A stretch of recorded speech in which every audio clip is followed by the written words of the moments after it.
Zatela, Robrelo Zibra Dosa Bilo Zibra Dela Bilo Zatela, Lobrali Zatele Biro Zeda Kabara, Zabrela Sategura Bela Zeda, Robrali Zatele Biro Zeda Bula Zatala, Labrali Zatele Biro Zibra Dosa Rabashataya, Ligron Sikazo Sikabariza. Androlo bilo zeda, robrelo zibra dosa bilo zontolo biro zibra da seigarabasha, lebrelo zibra de rebosha bradila. In the name of Jesus Christ. You may be seated. Praise God. Now, today we'll be having at least 4 resource persons. And 3 or more of them will be here with us on site. One of them will join us for the seminar. But before I go ahead, I just want to bring a few things to your consciousness. Some things that will provoke thoughts in your heart. So let me mention some of those things. You know, earlier on today, I went online and I asked a question on the Google AI, the one they call Google Bard. I asked for the highest currency in existence on earth today. And he gave me an answer. And the answer it gave me is because of its approach, based on the term I used. It says the Kuwait dinar is the highest currency in the world today. The Kuwait dinar is equivalent to 3.31 US dollars. So it's superior to the dollar. It's equivalent to 3.05 euros, which means it is superior to the euro. It's equivalent to 2.68 pounds, 266.82 Indian rupees. So this is a currency that is superior to the dollar, to the pound, and to the euro. But of course, the AI didn't think that when I talked about currency, I expected it to include cryptocurrencies. And that actually brings to our mind one truth that is shocking. The fact that the currency with the biggest value today is not attached to any country. Praise God. The currency that has the biggest value does not have any physical representation. None of us have seen a Bitcoin. It only exists in computers. That's the interesting part. Now the Bitcoin is 13,262 times bigger than the Kuwait dinar. It is 43,000 times bigger than dollars. If any of you here, because we are in Nigeria today, if you miraculously get a Bitcoin, you are at least 45 million naira rich. Praise God. And the fact that currencies have come up that don't depend on any country, that are controlled by the people, by the users, by the community that are using the currency is something that is difficult to explain to many. Because when all this began, everybody thought it was possible. Several of us have heard about the inception, when the whole idea about Bitcoin came up in 2009. How much was the value of Bitcoin? 0.00 several fractions of a dollar. Several fractions of a dollar.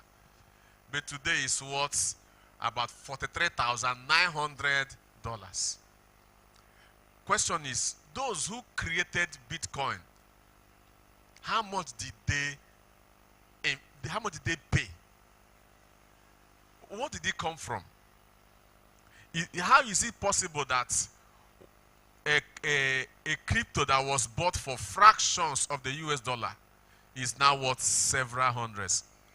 What of those who were mining it just for nothing?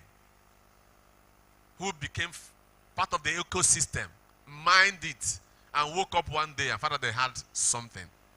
So it's actually possible to start from nothing and become something, to start from zero and become a millionaire.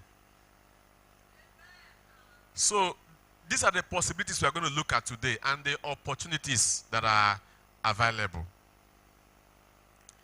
Now, I'll read a scripture and I would like the technical department to get ready to play. There's a short video, an introductory video that they'll be playing on blockchain and cryptocurrency. Immediately we are done with that video, we will have our first resource person.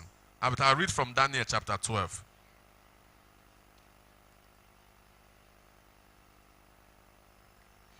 You will only be wowed extensively about the things in our world today if you do not read your Bible. If you do, you will find that it's not really a miracle, as it were. It has been prophesied. Daniel 12 verse 4. God was talking to Daniel about the future. He said, "But thou, O Daniel, shut up the words and seal the book, even to the time of the end." Then he says, "Many shall run to and fro." What does it mean? It means transportation will do what? Increase.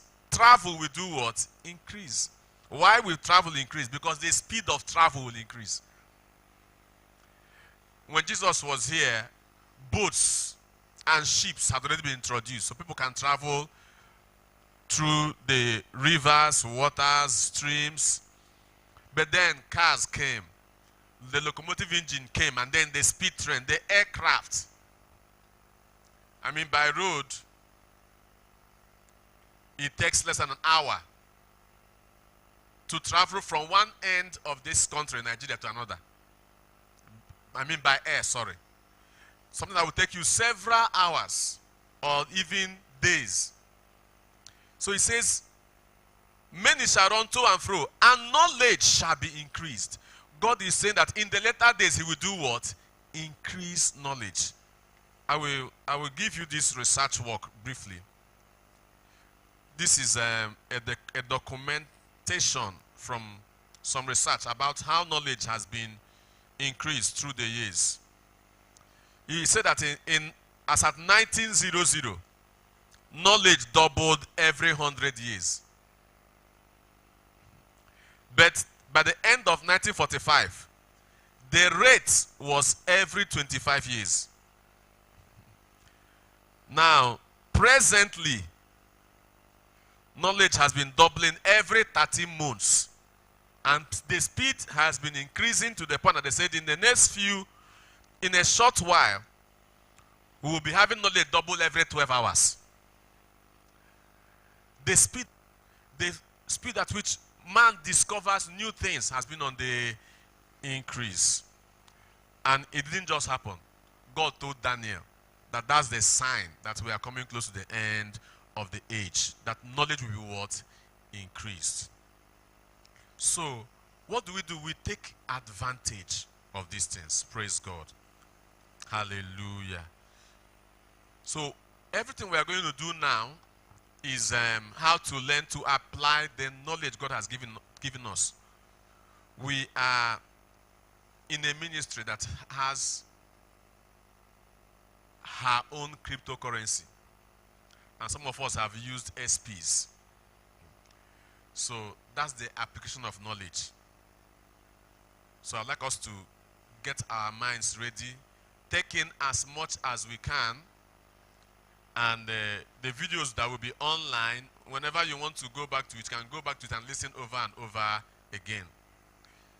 Please, technical unit, if you have that video of introduction to blockchain and cryptocurrency, please kindly go ahead and play it. It's about a 12 minutes video, and after that we'll be introducing our first resource person.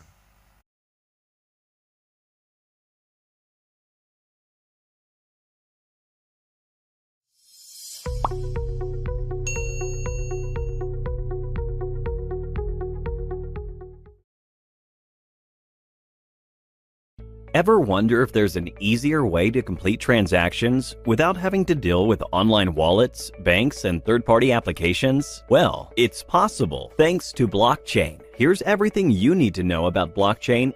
Imagine 4 friends, Jack, Ted, Sam, and Phil, meet up for dinner. After they're done, Jack pays the bill, and all of them decide to split the expense amongst each other. Now, on the next day, when Phil sends his share to Jack via online money transfer, the transaction goes through without a hitch. Then, Ted and Sam send their respective shares to Jack, but their transactions don't go through. The failed transaction cites some issues at the bank. That's when Jack comes to know about the many ways a bank transaction could fail. It could be due to technical issues at the bank, one of their accounts were hacked, daily transfer limits being exceeded, and sometimes additional charges, like transfer charges, associated with transferring money. To solve these problems, the concept of cryptocurrency came into existence. Cryptocurrencies are a form of digital or virtual currency that run on a technology known as blockchain. Thanks to blockchain, cryptocurrencies are immune to counterfeiting,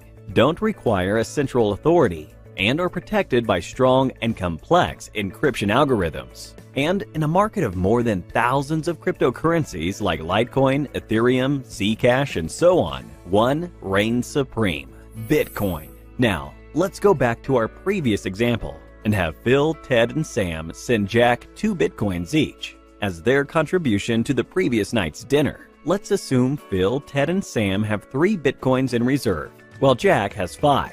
First, Phil sends 2 Bitcoins to Jack. A record is created in the form of a block. The transaction details between them is permanently inscribed in this block. This record also holds the friend's own. So, after Phil's transaction, Jack has 7 Bitcoins, while Phil has 1. Following this, Sam and Ted send 2 Bitcoins to Jack. A new block is created for each of these transactions. These blocks hold the transaction details as well as how many Bitcoins Sam, Ted, and Jack have in reserve.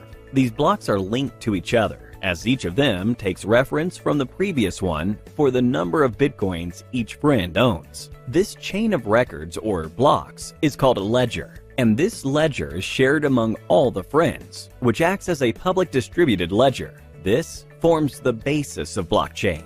So, what happens when Phil has only 1 Bitcoin left, and he tries to send 2 more Bitcoins to Jack? The transaction will not go through. This is because all his friends have copies of the ledger, and it's clear that Phil has only 1 Bitcoin left. His friends will flag this transaction as invalid. A hacker will not be able to alter the data in the blockchain because each user has a copy of the ledger. The data within the blocks are encrypted by complex algorithms. All of this is made possible with the help of blockchain technology. Blockchain can be described as a collection of records linked with each other, strongly resistant to alteration, and protected using cryptography.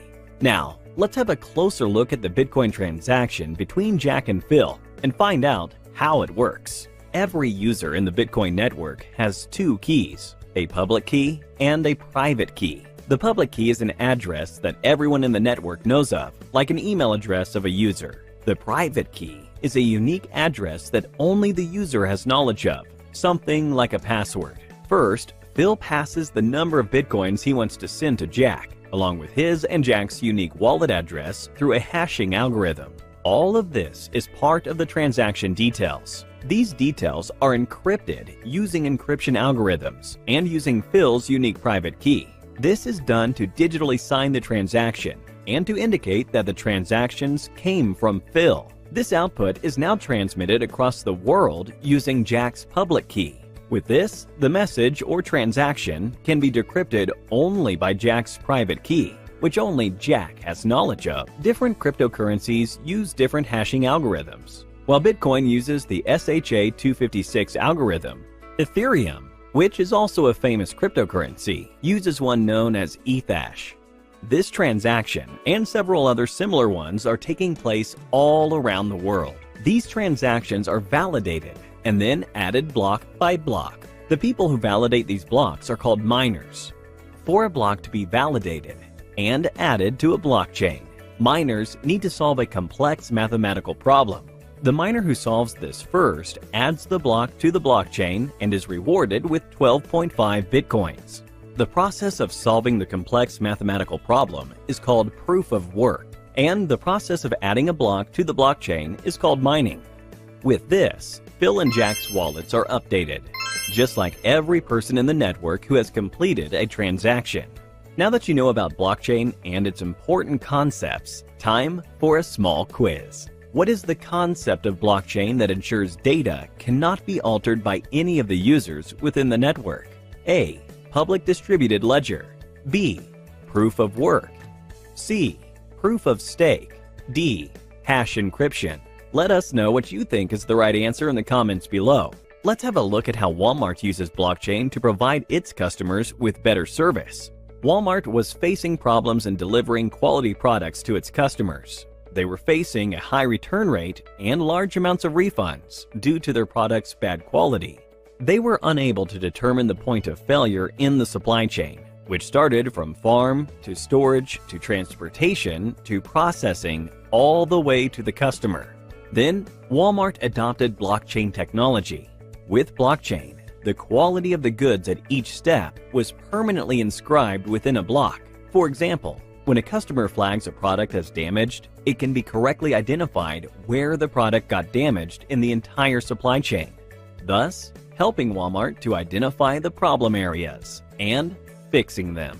And this is just one of several ways blockchain is used in real-life applications. Can you think of any others? Let us know in the comments down below. Meet Frank and Daniel. One day they decide to go for a trip to Venice. They made a budget list for all their expenses like residence, flight, etc. They thought of making their bookings online from a site that offered discounts to the first 10 visitors on that day. While making their respective flight bookings, Daniel's transaction failed, and he missed the offer going on. On the other hand, Frank paid his share very quickly and easily, and became one of the 3 lucky draw winners. Daniel was surprised and asked Frank how he could make the transaction when Daniel himself could not. To which his response was, "It's simple. I used Bitcoin, a type of cryptocurrency." Daniel was confused, and he asked what cryptocurrency is, and since when has it been in use? Frank stepped up and explained to him. Cryptocurrency is a virtual or digital currency that works on blockchain technology and is designed to work as a medium of exchange online to buy goods and services and make payments, which was introduced to the world first in 2013 by Satoshi Nakamoto. Daniel felt that it sounds similar to other online payment options. He asked what makes it so different. Frank explained, cryptocurrency is decentralized and free from any third-party interference, which means it is not issued and controlled by any government or central authority, unlike other payment systems that banks or governments are handling. And that's why a cryptocurrency transaction never fails. There could be many reasons for why Daniel's transaction failed, like he may have exceeded his transfer limit, or his account must have been hacked, or there could have been some technical issue with his bank server, or maybe due to high transaction fees imposed by the bank. But on the other hand, cryptocurrency charges almost no or very low transaction cost. There is no limit for making transactions. In fact, you have 24/7 access to your money. There is no extra delay or extra charges on making international transactions. And the best part is that anybody can use cryptocurrency without the hassles of paperwork. All you need to do is create an account on any digital wallet of cryptocurrency. This is what makes cryptocurrency different from other online payment options. Daniel was impressed by cryptocurrency, but he wondered how it works without the control of an external authority. Upon research, he found out that cryptocurrency works on blockchain technology.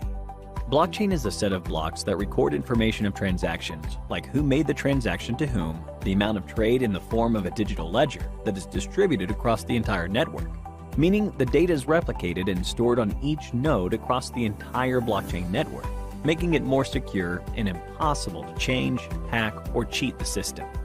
Then it is verified and validated by every node to proceed with the process of making the transactions. The crypto in cryptocurrency stands for cryptography, which is a method of using encryption and decryption to secure the data in the presence of any third party with ulterior motives.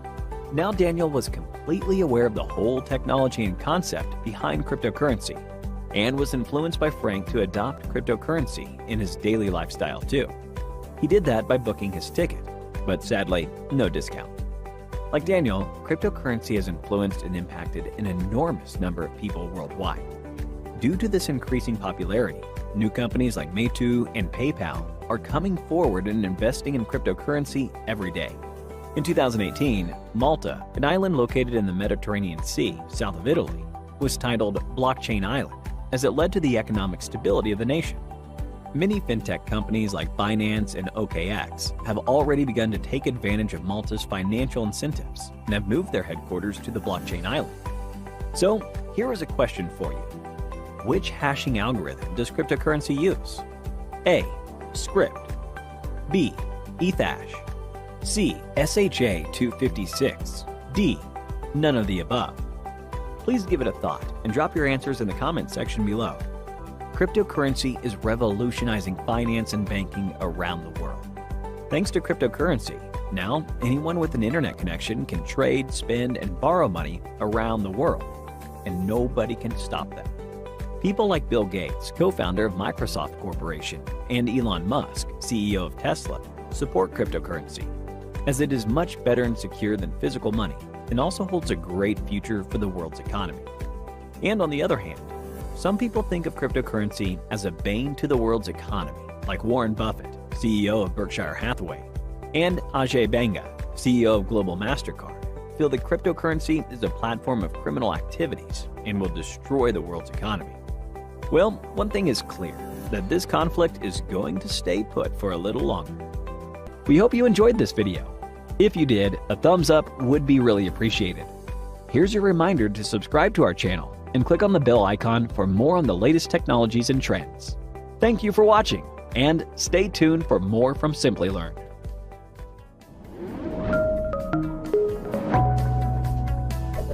Hi there.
Now,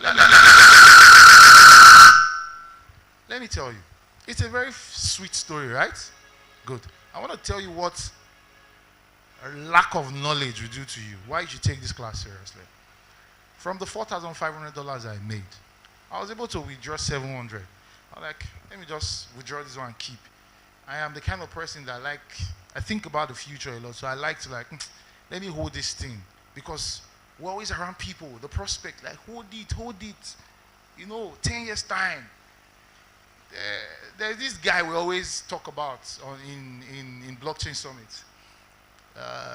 They celebrate, I think May 22, right? Bitcoin Pizza Day. Yeah. So a person actually a programmer, he mined Bitcoin. He got Bitcoin. I think Bitcoin was worth about $30, if I can remember, $30. And then, let me tell you what ignorance will do. And it's very, very terrible. So, he paid about 10,000 BTC. 10,000 BTC was around $30 back then. He used it for the purchase of pizza. Sweet smart. So he purchased pizza with it. And right now, you can type that in your calculator. A Bitcoin is worth about $43,900. As of right now, I checked. $43,900 for one. And somebody bought pizza with 10,000 of that Bitcoin. So you could see, I think that guy, he should be one of the most hurt person. So I had similar experience. I just left it. I was like, it will go. And then that money that I saw, everything, they all went down. And that's why many people are scared. If they just hear about crypto, they say, that's the way they go up, they come down. You get. So the reason is not because this is what it is. It's because they lack knowledge. And they don't know. I never knew that, if you had this pump, it is important that you make a swap and swap your tokens or your coins to stables. You get to understand what that is. The next speaker, I'll talk about that. You swap it to stables, and these stables, they don't fluctuate. They are pegged to the US dollar.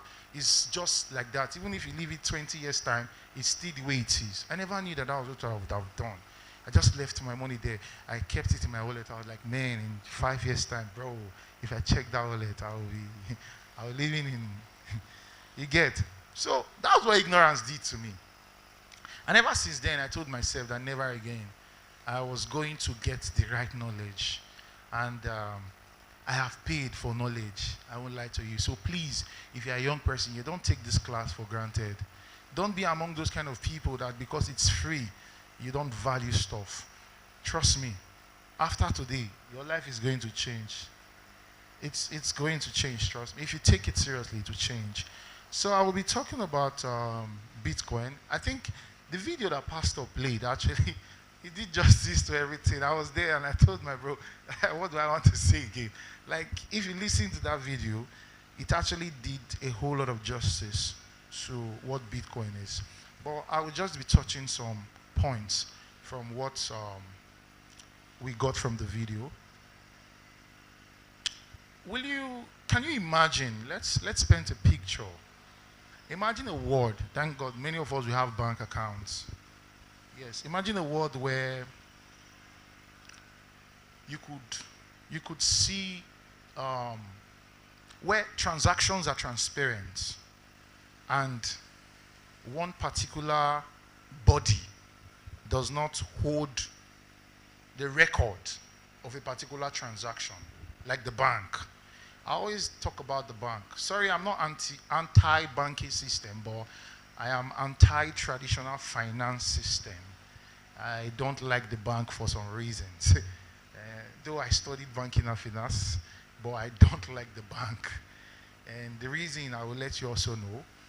So imagine a world where a singular body does not hold the record of anything.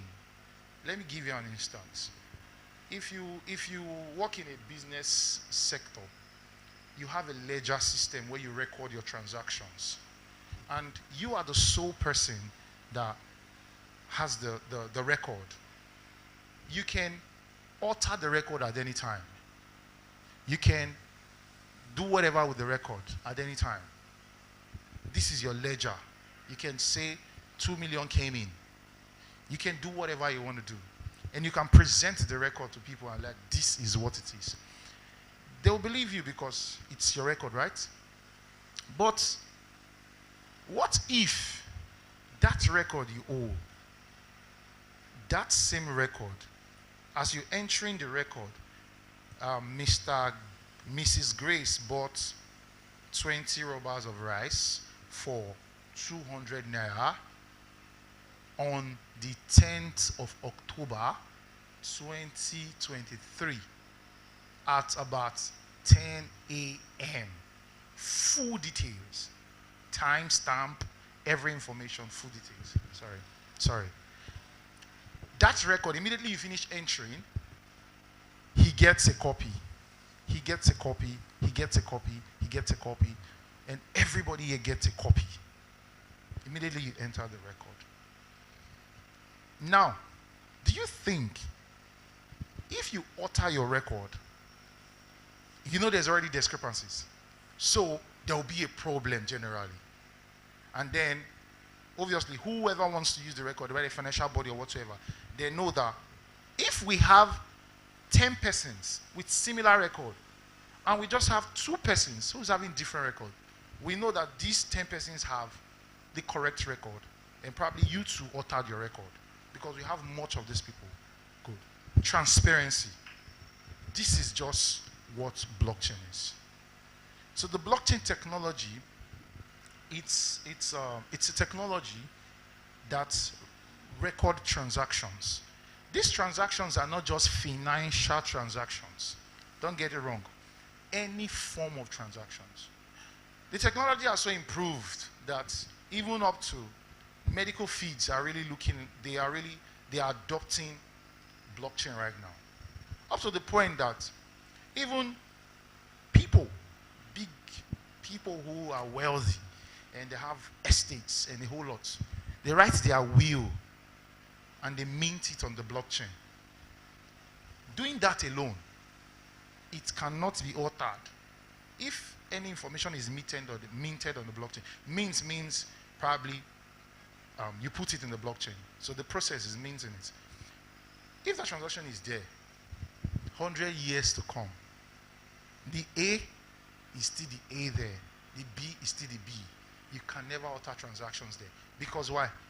Every nodes are computers that are connected together. Every nodes have a copy of that blockchain. So far you have an internet connection. You have a copy. That is why you can always tell a person to give you, just from their contract address, you can check the transaction history that has gone in that chain, in that, let me use the word account, from the beginning of the day the account was created till the present day. Every node has a copy. So it is immutable. One of the properties and the characteristics of the blockchain is the fact that it is immutable. Immutable means it cannot be altered. And because it cannot be altered, that is why opportunities and people, big firms are looking at using this technology to improve their everyday lives. And I will always say that with respect to the fact, one of the major reasons I also love the blockchain technology is because it is decentralized. Decentralization is not a complex term. It's just centralization with the D.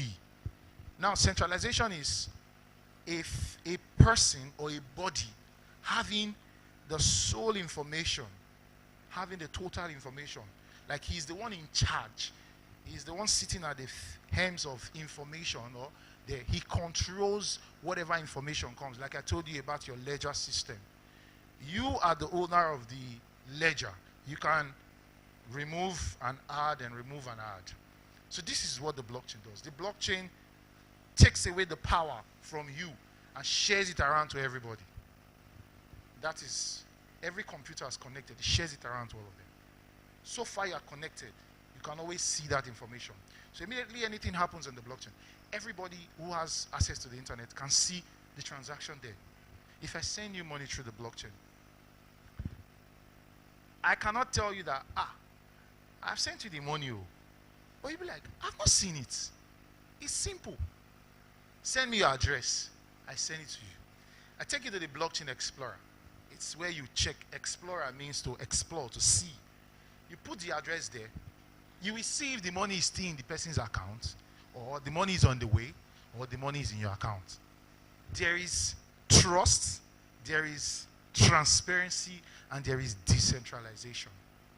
So these properties that the blockchain holds, that is why cryptocurrency is able to stand on top of the blockchain technology to be able to help man and help our lives and save us from the banking system.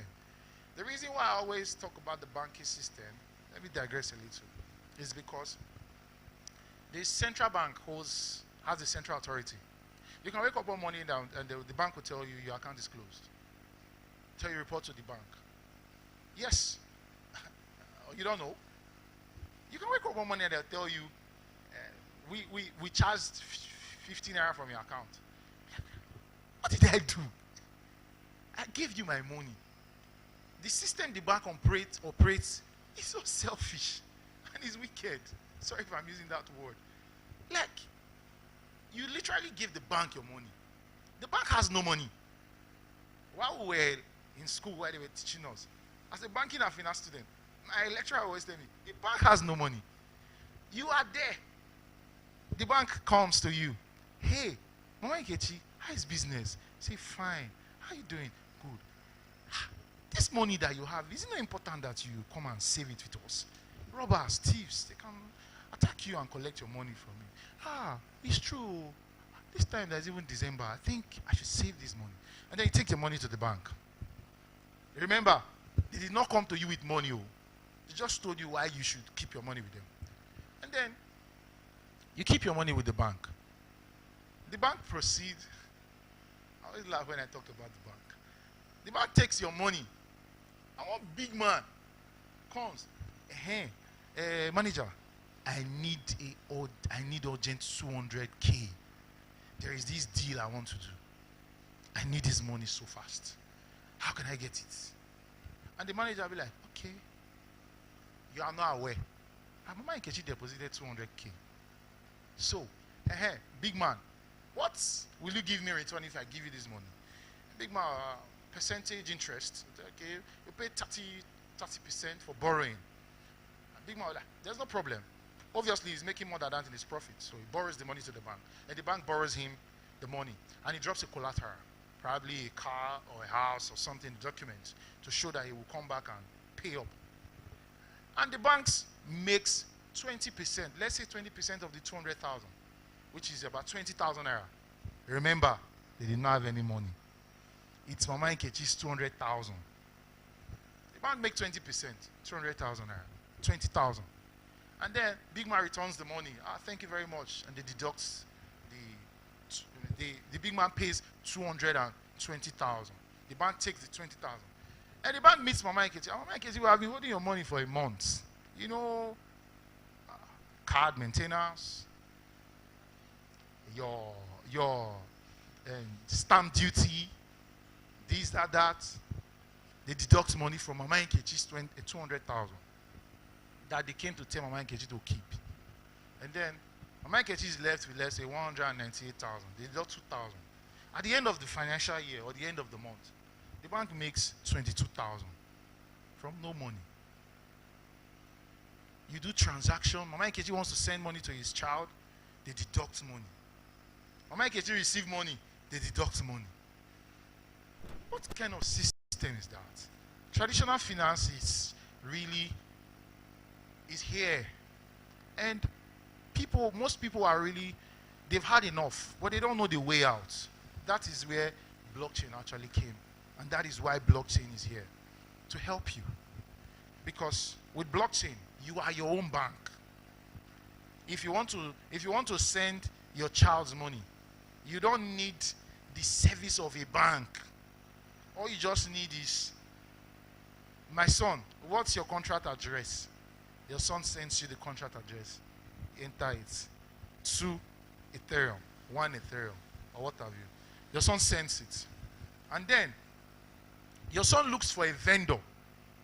Whoever does, it's called a peer-to-peer transaction. It's also a characteristic of the Bitcoin. Peer-to-peer means person to persons. So, I like your Bitcoin, or I want your Bitcoin.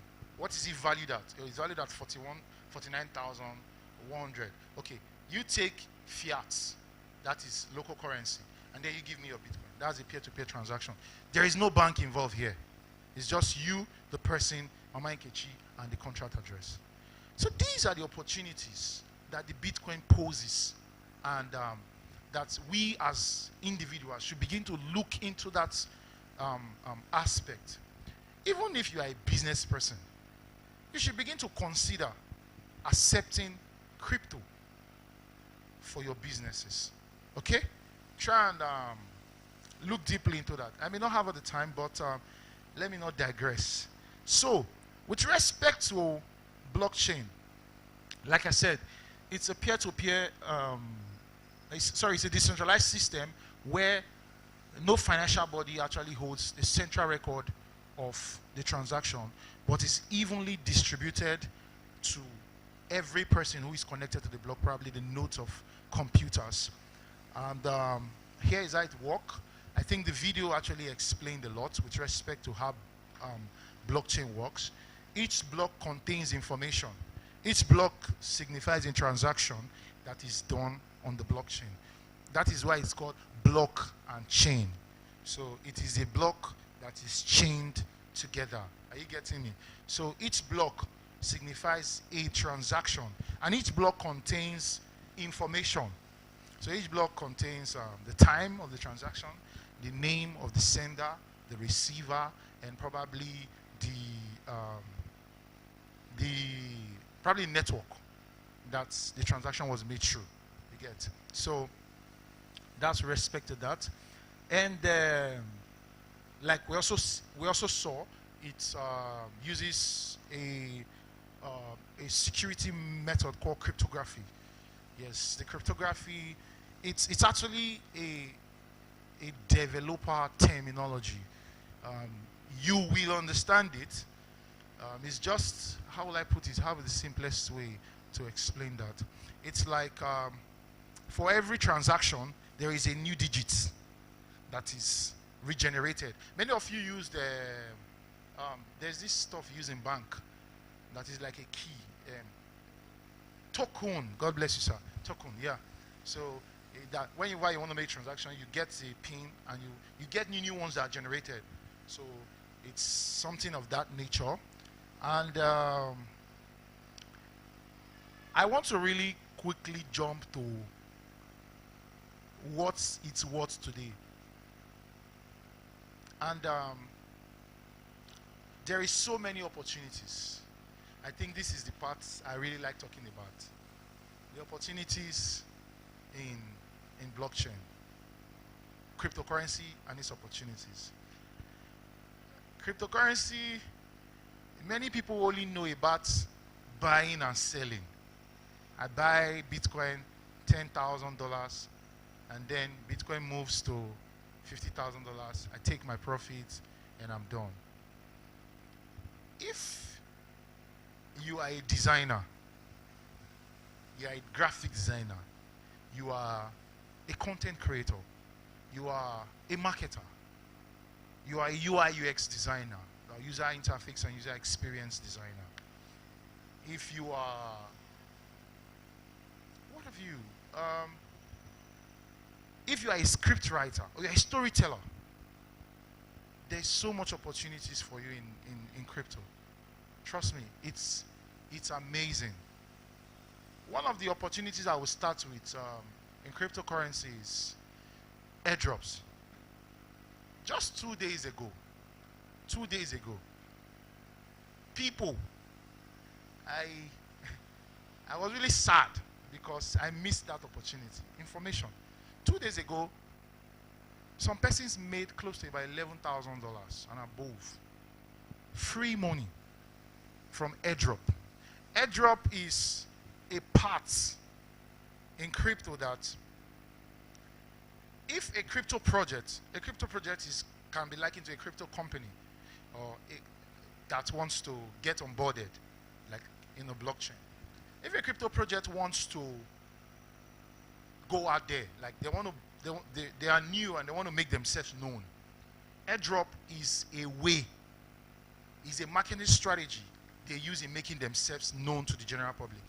And this airdrop, what they do is they airdrop, that is, they give you a particular percentage of their tokens, that's their coins or tokens, and this stuff is given to you for free, possibly because you interacted with the project, or probably you did something with the project.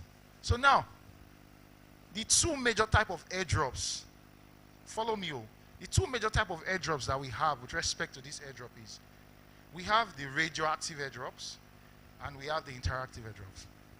For the radioactive airdrop, this is the type of airdrop I'm actually defining right now, explain. This is the type of airdrop that involves you to use your funds, your money, to interact with the chain, that's the crypto project that is about launching, using your real money, probably your funds, to interact with it. And then by doing so, they will compensate you and tell you, thank you for interacting with this chain. The airdrop that people got 2 days ago, I think yesterday, not 2 days ago, Jito, it's the name of the token that people got. People who got Jito airdrop, what they did was, they just kept some money aside, some Solana aside. I think the speaker that will come next will explain those smart contract and crypto like that. What they did was just take some Solana. Solana is also a crypto project, is a blockchain too. So what they do was take those crypto, I think as little as $50 worth of that Solana. They just staked it on a chain. They just stake it. Staking means you giving your money to the chain, keeping it there so that the chain can process transactions. Like you giving your money to the bank, hold it, and so that the banks can be able to have money to borrow out to people. So this is what staking is likened to. So for staking close to about $50 worth of Solana for 6-7 months, many persons, trust me, if you go on Twitter, just go there and type Jito, you will see the trends. $11,000 worth of Jito tokens were dished out to these people. Free money, right? It's free. In cryptocurrency, there's something there's this slogan we always say, crypto rewards active participation. Crypto rewards active participation. That is to say, you have to be there. You have to be always there. Crypto rewards active participation. Now, this airdrop requires you to bring your money, right? And Pastor said, we are going to be telling you how you can start from zero. Now, there is this type of airdrop they call interactive, or probably we can also liken them to be testnets. Before a product or a crypto companies officially launches, become public, because we have a test network, that's where the name testnet came from. A test network and a main network. So before the project goes to the main network, they will actually stay in the test network. And this test network, they will welcome everybody. Crypto does not discriminate. Crypto, I believe this young man here cannot have a bank account because they tell you he's not of age. Even if he has financial intelligence, but the bank will say he's not of what age. I will see it as discrimination, right? And in some countries, you cannot open a bank account until you fulfill some rights. Probably you are getting citizenship or what have you. But you cannot open bank account easily. You have to go through processes. And you have to bring a lot of information. They ask you, what is your mother's name? What is your father's name? What is your favorite food? What do you eat? A lot of information that can expose you. Because if anything happens to the bank and the database is hacked, your information is out there already. And you know, a lot of people have been having issues with banking system being hacked, where people's bank accounts were cleared and a whole lot like that. So, but crypto does not discriminate. So now, the crypto project will welcome everybody, whether you are young, you are whatever. So far, you can use your internet and you can interact. They welcome you. They will tell you what you have to do on the testnet. Why they are doing this, they are stressing the network so that when they go on mainnet, they will not have problems. So that they will know that, oh, we did this, and this was the result. So now every person who is coming around, it's just like they want to launch a new brand, probably a milk brand or whatsoever. They will first of all call people and give you samples. Like, test it, how do you think? You will not give them feedback. Because I worked with Nigerian breweries. So they gave us samples when they were about launching one of their Motina brands. They gave us samples to go out there to our customers and give it to them.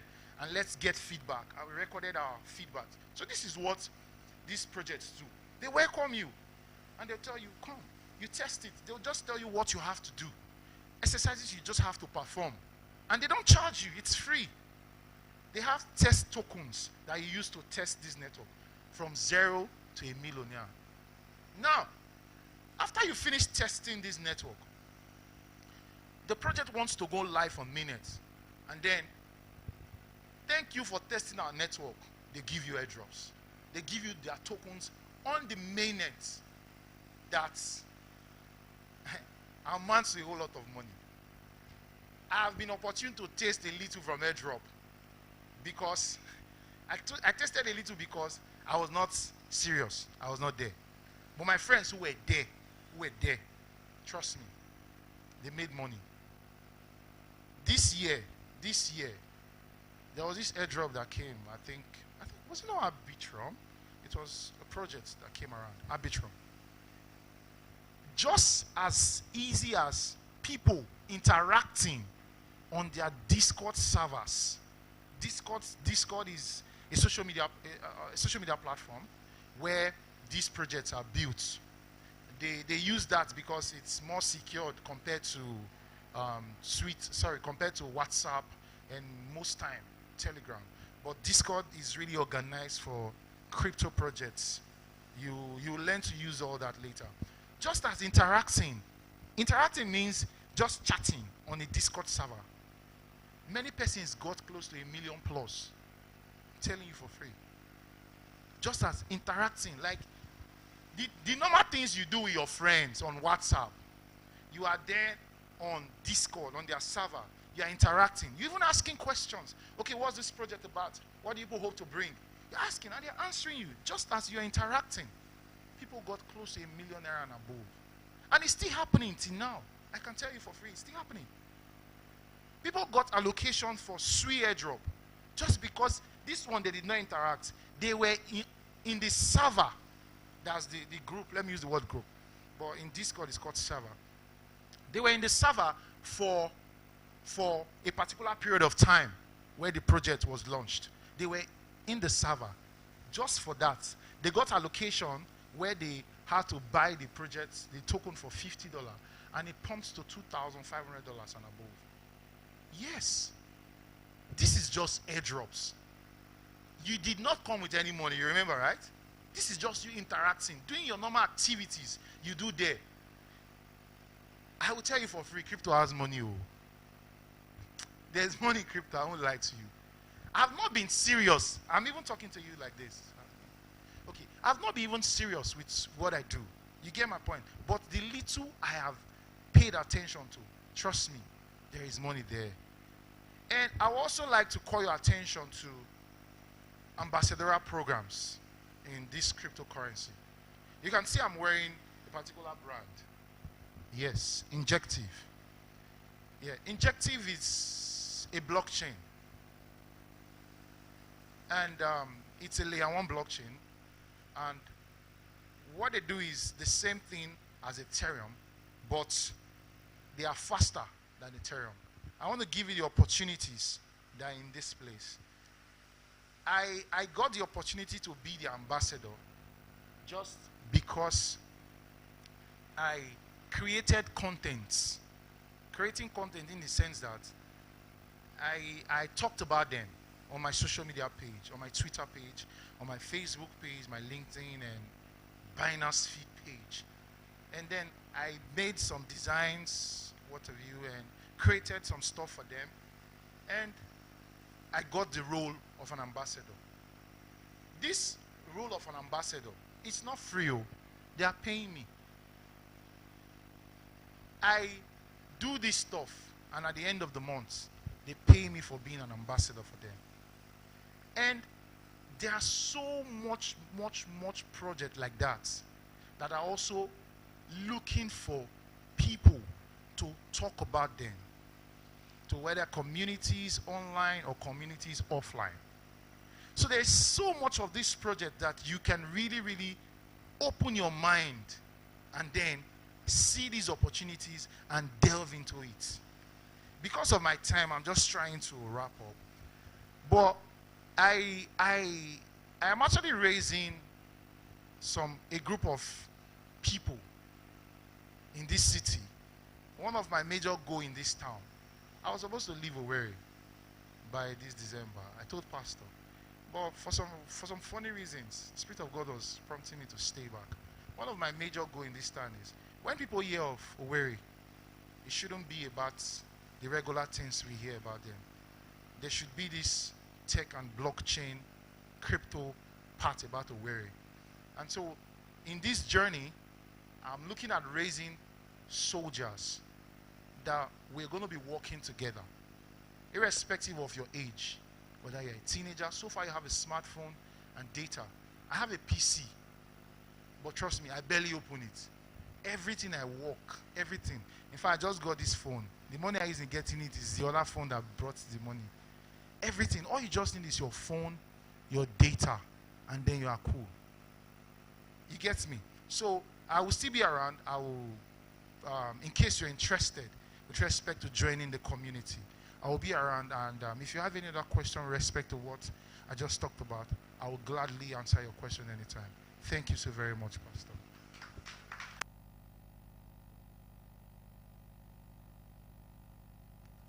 Thank you. Did you get something? All right. We have our second resource person. He'll be talking to us briefly.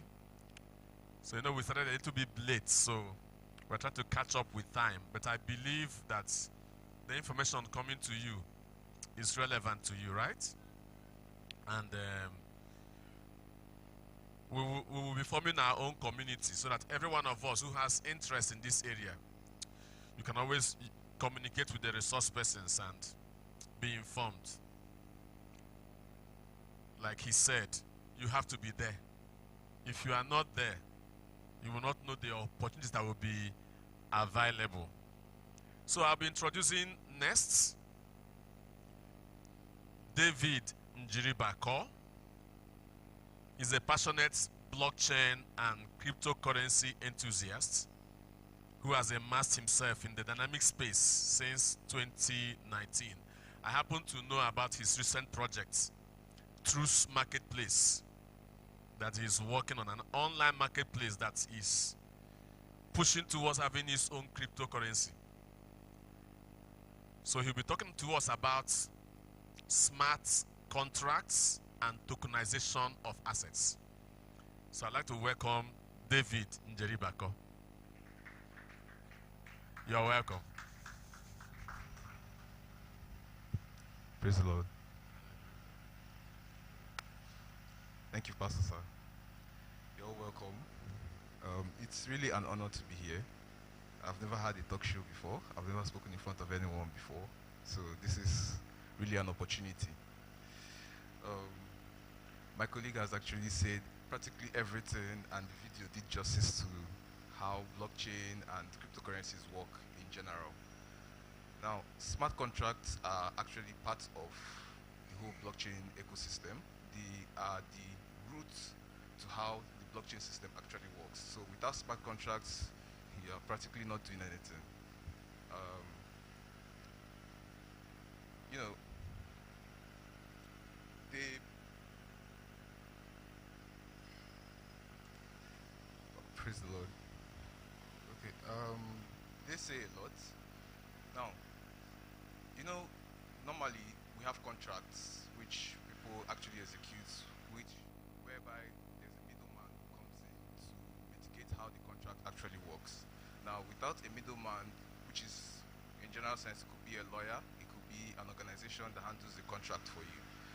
Now, with smart contracts, we eliminate those third parties involved in them, which gives you ownership and direct control of how assets are managed, and then reduce costs drastically for you and for whoever you're having those transactions with.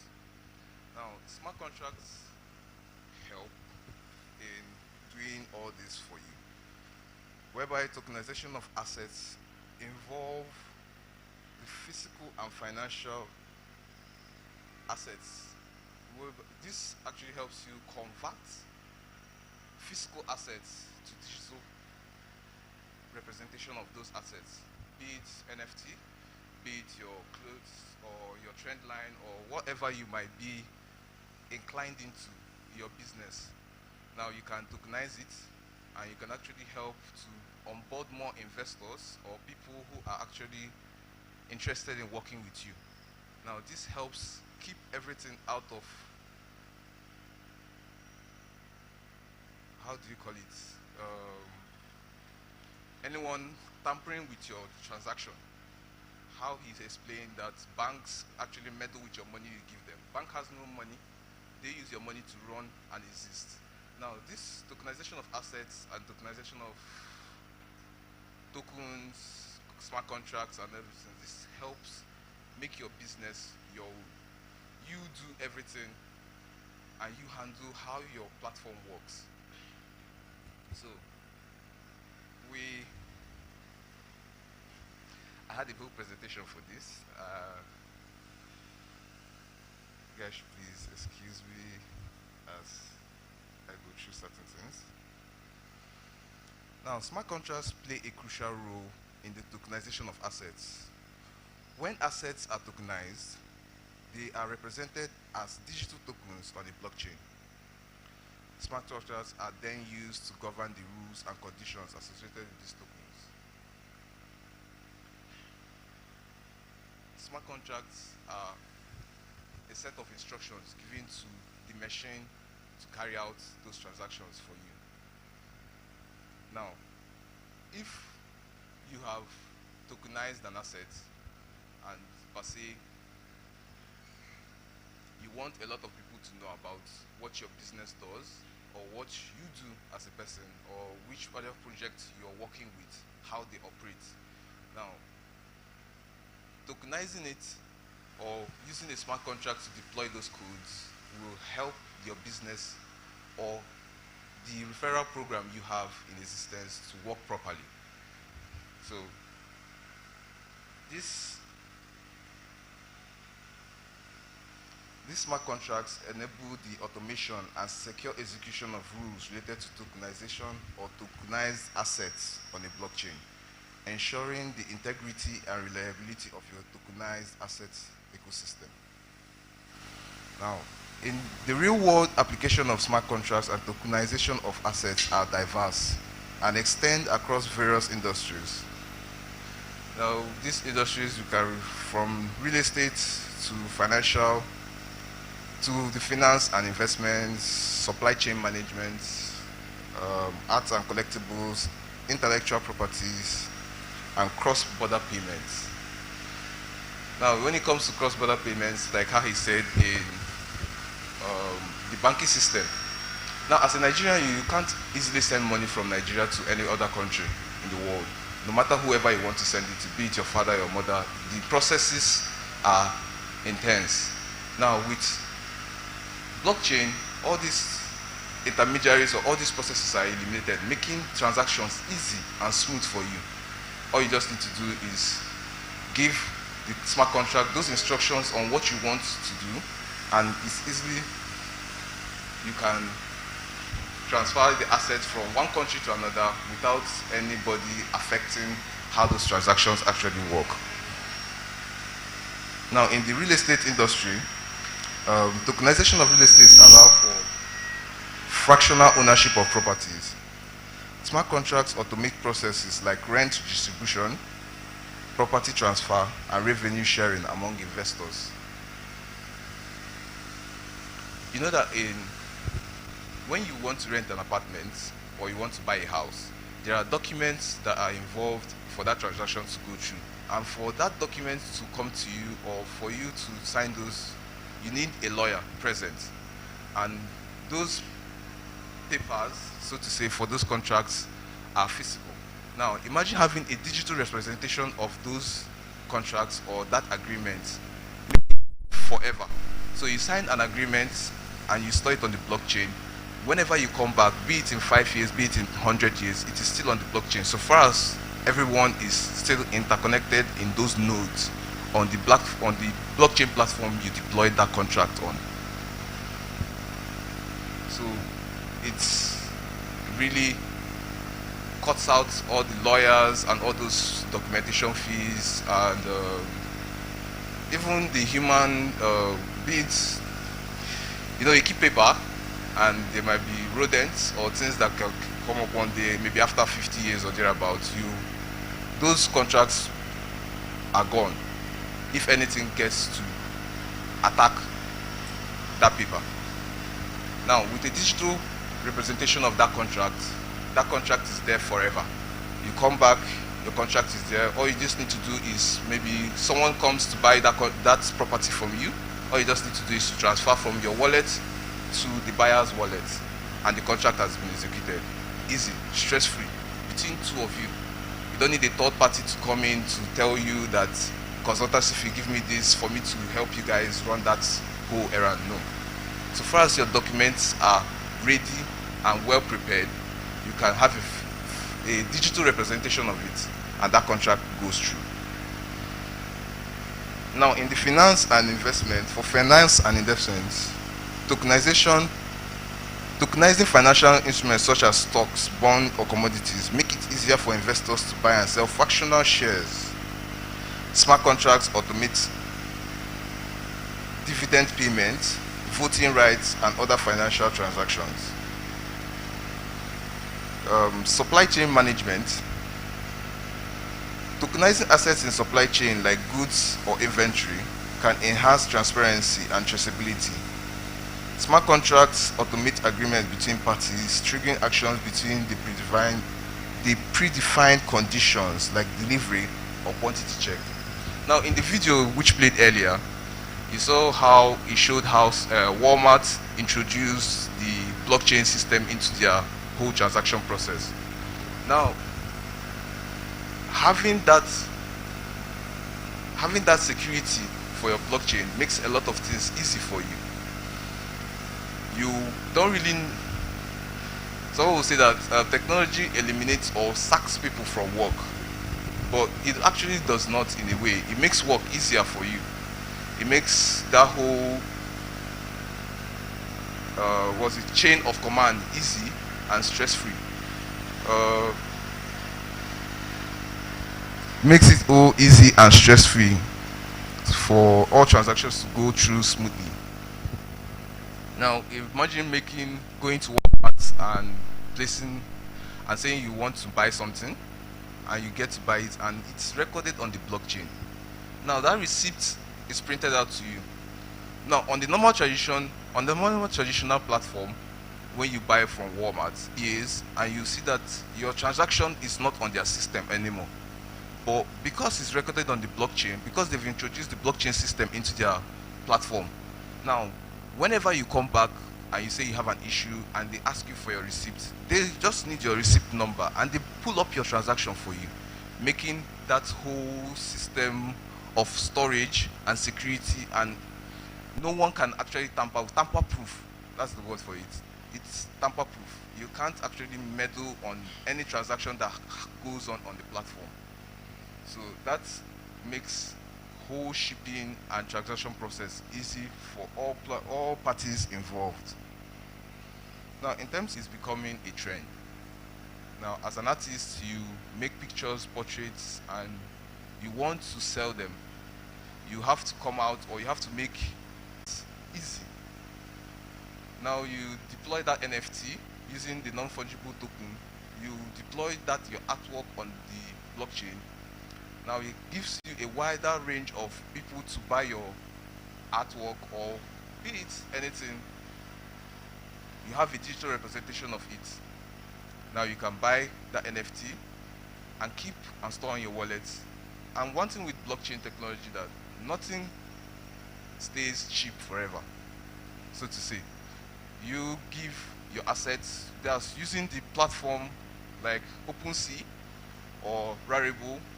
These platforms give you the opportunity to list NFTs, artworks on the blockchain and sell them for any amount that you want. So it gives you that access to a wider range of users and lovers of art. So intellectual property. Smart contracts can manage and enforce intellectual property agreements. For instance, they can automate royalty payments to content creators based on the usage or sales of their work. As a content creator or someone who uses social media, most of you here are on social medias. Do you get paid for using your social media platforms? You just post pictures, you dance, and do whatever challenges that come up, and you don't get any kind of royalty for those. Do you dance online, or why do you actually teach people or pray to make a living? So this gives you the opportunity to be versatile and earn while doing what you love to do, or while you earn while doing what you're doing. So the blockchain or smart contracts help give you the access to do all these things easily and smoothly without having anyone tamper with your information, with your product, with whatever you deploy on the blockchain. It is there forever. Thank you so much. I really appreciate being here. Thank you, thank you, thank you, thank you, thank you. That was some heavy content. Thank you so, so much. Thank you so much. So that's some brief on smart contracts and tokenization. So now you know that you can sign a contract that cannot be erased. All right. Okay. I'll be introducing the next speaker in a few minutes. Okay. Let me see. And we have a wide online audience, and they are making comments. So at a point, they told us that the volume was not good enough for them online. So we had to work on it so that they can receive all that they are. And it's not within the country, it's beyond. So I'd like to introduce our next speaker. He's going to open our eyes to more areas of opportunities in cryptocurrency and the blockchain space. So I'll be introducing Honorable Chioma C. Praise. He's specially known as crypto enthusiast. That's how I know him. I don't know about others. In fact, I didn't know his name until recently. So he's a coach, he's an investor, and he's a team leader, and he has been in the crypto space since 2019. And he's going to help lead us into some other areas of opportunity in the crypto space and blockchain that we can take advantage of. So while he's at it, we'll try to put his slide also on the screen to make his session seamless. So kindly help me welcome Honorable CC Praise. All right. Bring his microphone for him. You are welcome. Thank you so much.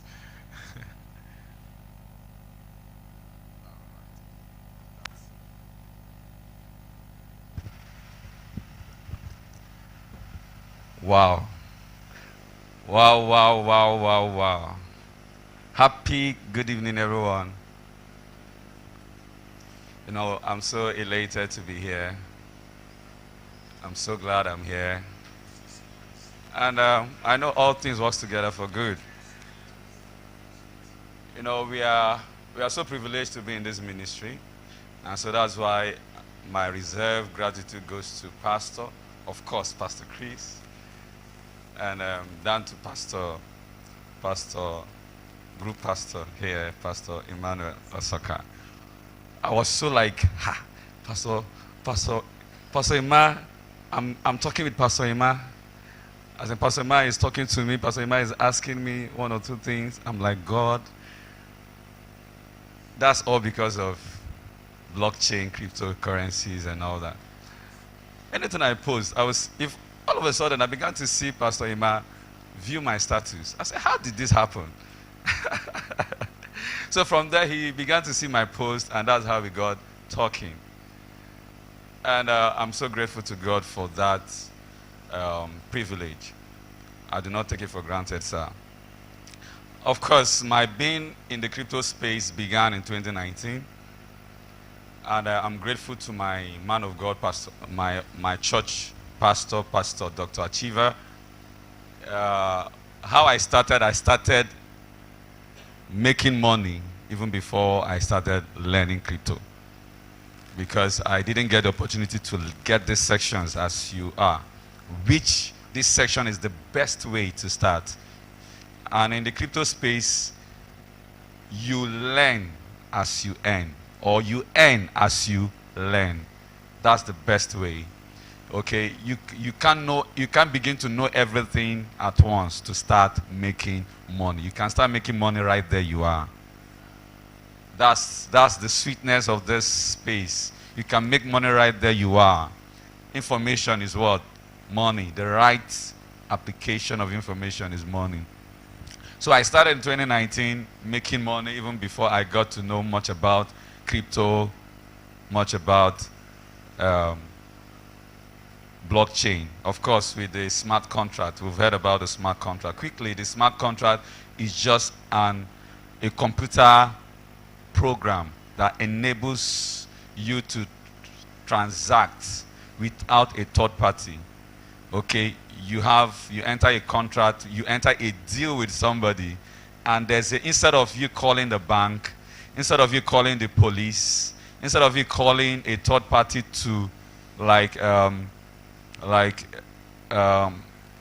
third party to please hold this money, when he does this thing, give him the money and all that. Instead of you calling all that, like the speakers have spoken, there's a computer programming that is encoded to fulfill an obligation, to carry out a transaction when an obligation is fulfilled. Okay, when so person does this, please give him this money. Automatically the money or whatever is sent to you. Beyond the money transaction of a smart contract, smart contracts are being employed in the health sector, it's being employed in the legal sector, because it is a truth finder. Okay, so the blockchain is so vast, like the first speaker spoke about, is so vast beyond cryptocurrency. Blockchain is deployed into so many aspects of our lives right now. We all know about internet. Do you know about internet? Yes. Just as internet is, that houses a lot of applications and all that, that is how blockchain is. Blockchain is like the internet, but it is far more advanced. Okay, so that's what the blockchain is. And in the blockchain, you have several other features of it, applications of it. One of it is the cryptocurrency. As one of it, like he mentioned, is serving a community. One of it can be deployed into, AI, DeFi, Web3. Right now, we've gone beyond Web 1, Web 2. We are now talking about Web 3. All these things are possible, with the blockchain. So I'll begin right away, right now.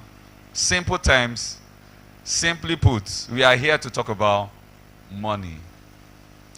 Cryptocurrency, where we are measuring on, one of the captions that got my attention in the e-flyer, how to make money from nothing. And that's what caught my attention. And that is where I'll be measuring on. How to make money from nothing. You've heard the other speakers, that is what it is. I will just throw more light on it. All right, we are here talking about money. But let me ask you, do you know how money started? Do you know who can say the evolution of money? Yes? From trade by barter. Money started from trade by barter. And in the ministry, Pastor have told us that money is not 1,000 naira note. Money is not $1,000. That is cash. That's not money. Money is anything that has value, that you place value on. If you and I agree that whatever it's valuable, we can trade it, we can exchange it. So trade by barter is simply exchanging something of value with the next person. I don't know if the slide is ready. There's a picture to that. From barter, they went to commodity, money commodity, where they began to exchange any other goods that are scarce, like salt, so many other things. They can be they exchange it for money. So money since then, over 600 BC, has evolved. Barter, commodity money, down to money representation, anything you can use to, like gold, like silver, like bronze, like working tools, axe, like even cow. Of course, you have cow, that's barter anyway. You have cow, you have plantain. I need your plantain, you need my cow, we exchange. That's barter. So that's pretty what money has been. Anything that has value. And since then, we went into the fiat, the government issued representative money, cash, notes, naira notes, dollar notes, and all that. Now, this dollar note there's no value attached to it. It's only given by trust, by a centralized body, the government or the central bank, and all that. And it has, all of these evolutions has their different limitations, like trade and barter. I need plantain. You need beef. And I have cow, because then many of them were shepherds, stocks, and they rare animal husbandry. So I need plantain, you need beef. You can imagine, because I need plantain, and you have plantain, and I have the cow. Can you compare cow and plantain bunch? But because I need it, I just have to exchange it. So there's no way to quantify value. Okay, they just exchange it. And of course, this means of exchange can also depreciate. The cow can die, the plantain, whatever, it can be stolen and stuff like that. Gold, carrying gold around is heavy. From there, they printed coins. From coins, they looked at for other ways, theft, trying to carry this around, theft and all that, before let's represent this thing, paper money, fiat and all that. And we now know that there's a central body. In all that the many speakers spoke about, they talked about decentralized, central, and all that. A group of persons, like the government of a nation or the central bank, giving power, authority to the central bank, decide how much will be in circulation. They decide how much anyone can have, but that's the limitation. And a group of cabals, like we saw what happened before the election. How even the new money that was printed we are not in circulation. Just one cabal or two of them siphon the monies and all that. And that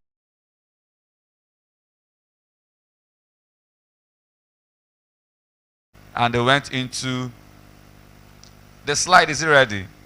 And they went into electronic transaction. How to transact money, e-money and all that. From e-money you have e-cards, electronic cards, the ATM, the debit cards and all that. You can see the progression. Things now began to go digital online. Then, of course, all these things are being centralized. So a group of persons said to themselves, how come this is our money? Like one of the speakers gave an illustration. You keep your money in a bank and the bank makes profit out of your money. Instead of your money to be appreciating, it is depreciating. They will charge you for maintenance.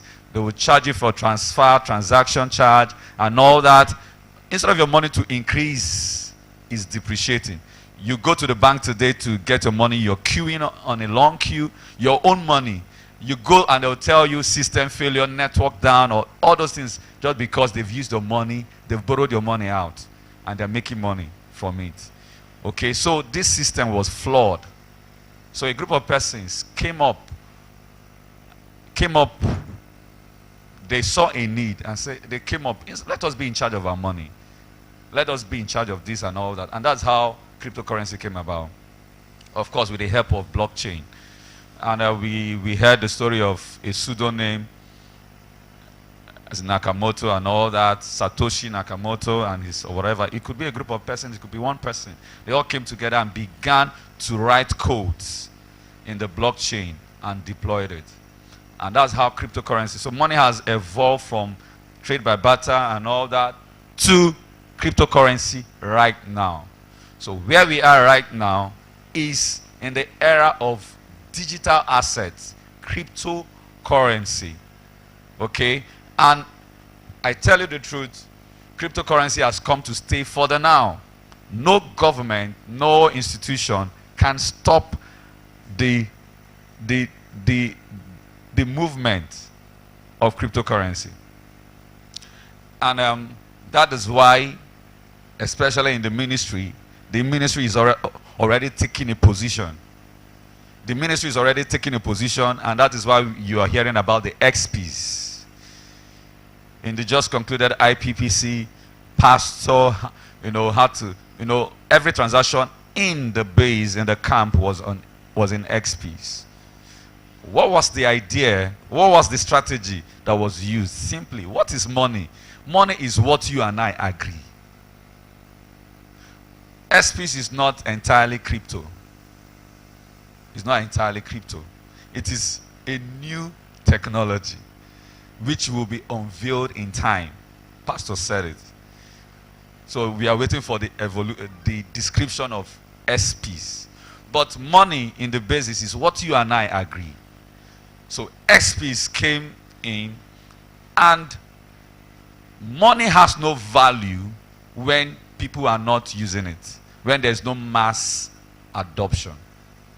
So that is why you saw in the just concluded IPPC, ITPLC, all our givings were in SPs. Because the more people use a cryptocurrency, the more people use a currency, the more value it gets. Have you wondered why your naira keep depreciating? It's a scam. Of course, we knew when naira was so much higher than dollar. It's a scam.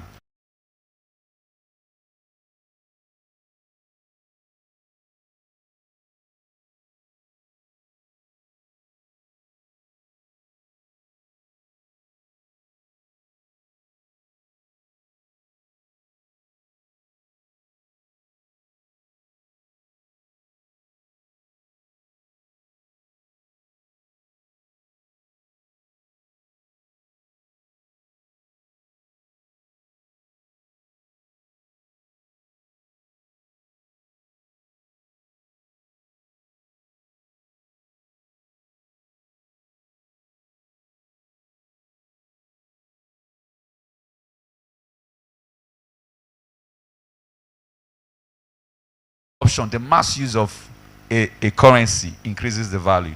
So when a lot of people, Bitcoin, because of that, they saw these lapses in money and all that, and they created Bitcoins and all that.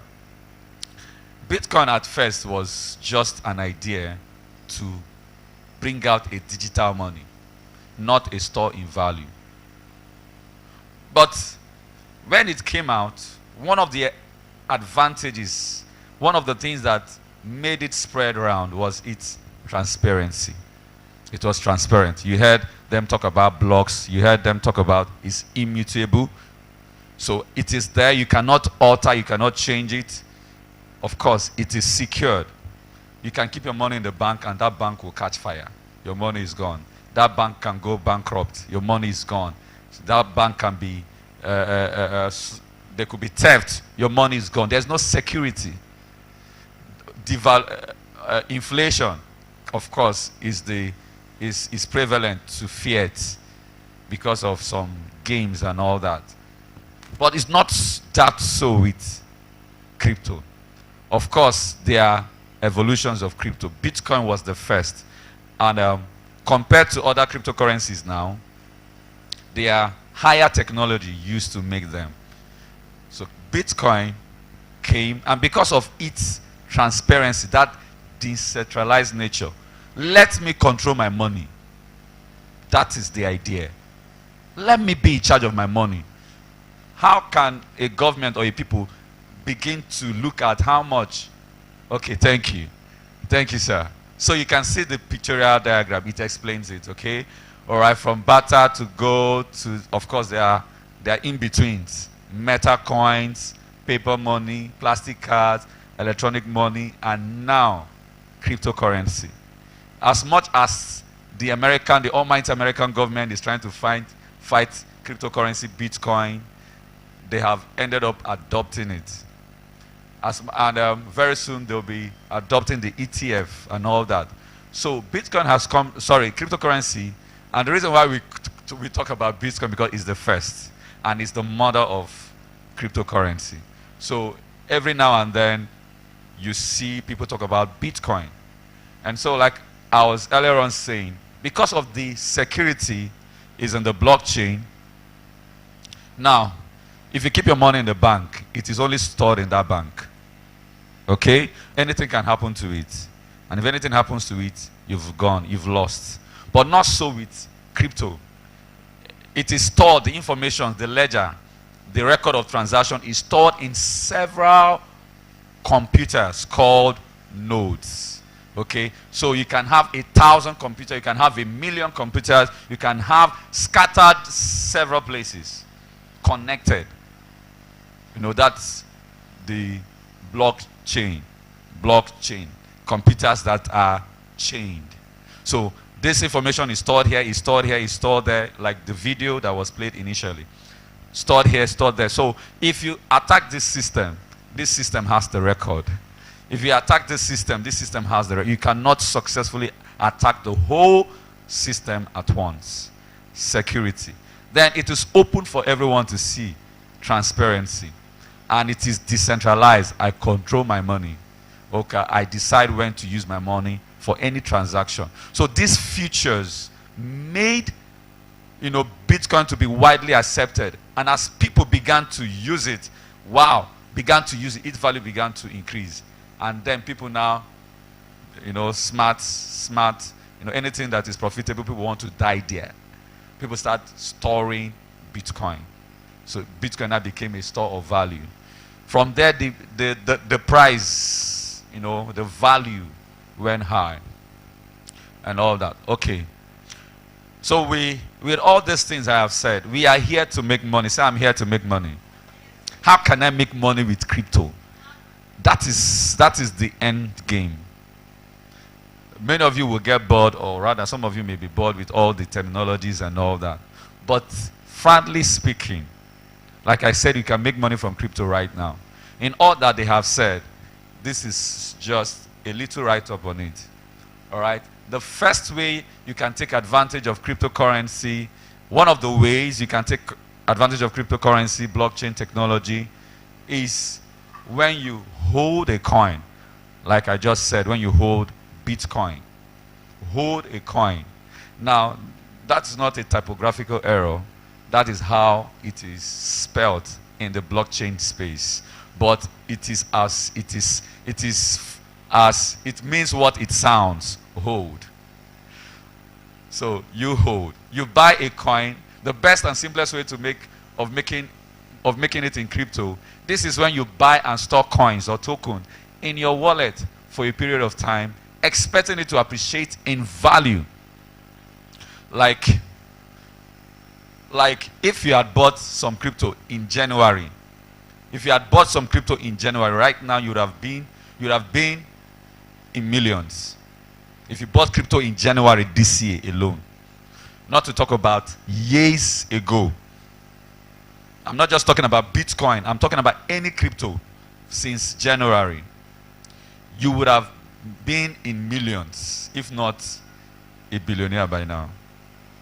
See this post. I got this information. Okay, this, I don't know how many of you know Solana coin. Solana is one cryptocurrency. Okay? Solana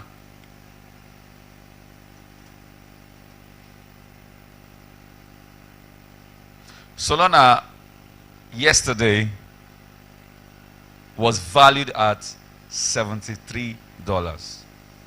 Yesterday. It was $12 3 months ago. 3 months ago. Who could have thought it would be $73 today? And it might even get higher. Of course, I'll be talking about one phenomenon that propels the value of cryptocurrency, which is the halving of Bitcoin. So everything right now every coin mostly is revolving around Bitcoin because it's the first and they are copying from and all that. And quickly, talking about holding, do you know how much you would have made if you had exchanged your cash, your naira, to SPs last year IPPC? How many of you know the SPs?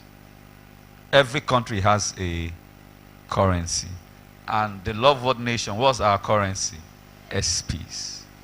If you had bought SPs, or rather if you had exchanged your naira or whatever currency, because you can actually exchange some crypto to SPs. If you had done that in last year's IPPC, last year IPPC, one SP was valid for 700 naira. If you had bought if you had bought and held on to your SP just in 1 year, last year IPPC, in the just concluded IPPC, one SP was valid for 950 naira. How much profit for one SP? 250. Imagine you bought 1,000 pieces of SPs last year IPPC and held. That will cost you 700,000 naira. You see how people make it in crypto? The early taking advantage of information now. If you had bought SPs alone, 700,000 last year. This year, how much will it worth?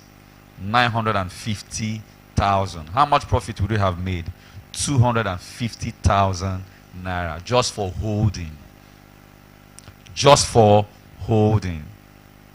Imagine if you were the person that had 10,000, not just 10,000, just one Bitcoin you held, because 10 years ago, when it was barely $100, less than $100, less than what it is now, about $43,000 for one. How much is $43,000 in naira? Someone help me. Help me. We are talking about money, so you punch the calculator. This is practical sessions. So when you leave here, you know that if you have information to get a coin to hold, this is one of the ways. Let's not blow big grammar. Buy a coin and hold. Of course, recommended coins from your mentor or from your own research. $43,000 is how much in Naira? Use 1,200 per dollar. Or even if it's $1,000, use 1,000. 1,000. How much is it? 43 million. Just for holding one Bitcoin. 43 million. Imagine if you have 10. All right. No, this is what it is. Let's go to the next slide. 2. Quickly.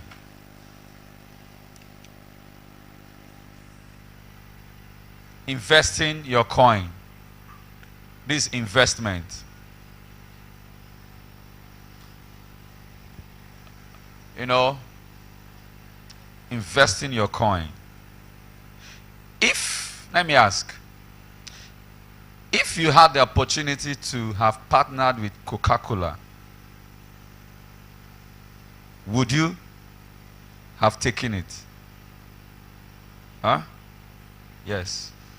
If you had the opportunity to be a partner of ShopRite, would you take it? Huh? Immediately. So these are brands that have, at a time, they were nothing. At a time. So putting your money in projects that are starting or that is viable is another way to make money. Just as it is in the traditional business. You see someone go and invest in real estate. You go and buy a land. Buy a land is, you're investing. And that land appreciates in value. Or you go and, you see someone's business doing very well. You go and put your money there for you to get shares or get profits. That is what this is about. Only that the currency here is what? Crypto. So they are viable, and this is where that have profited me. This is where I take advantage. One of the first currently right now, you know, investing. Just like you see a good business, you put your money in it. You put your crypto in it. One of the major currency they use for this investment are stable coins. Stable coins that don't really appreciate or depreciate. They are not volatile, like the USDT, like the BUSD, like the USDC. You know, so many of them that are dollar pegged, 1:1. The value of dollar, that is what it is in the crypto coin. So just put your money in a viable crypto investment project and you're good to go.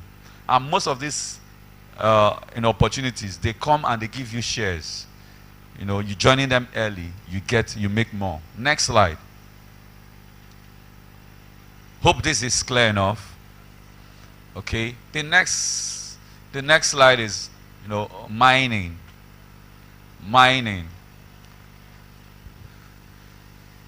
You know, a lot of persons missed Bitcoin, as in a lot of us, not a lot of persons, a lot of us missed, because if we had taken advantage of Bitcoin, we would not be sitting here.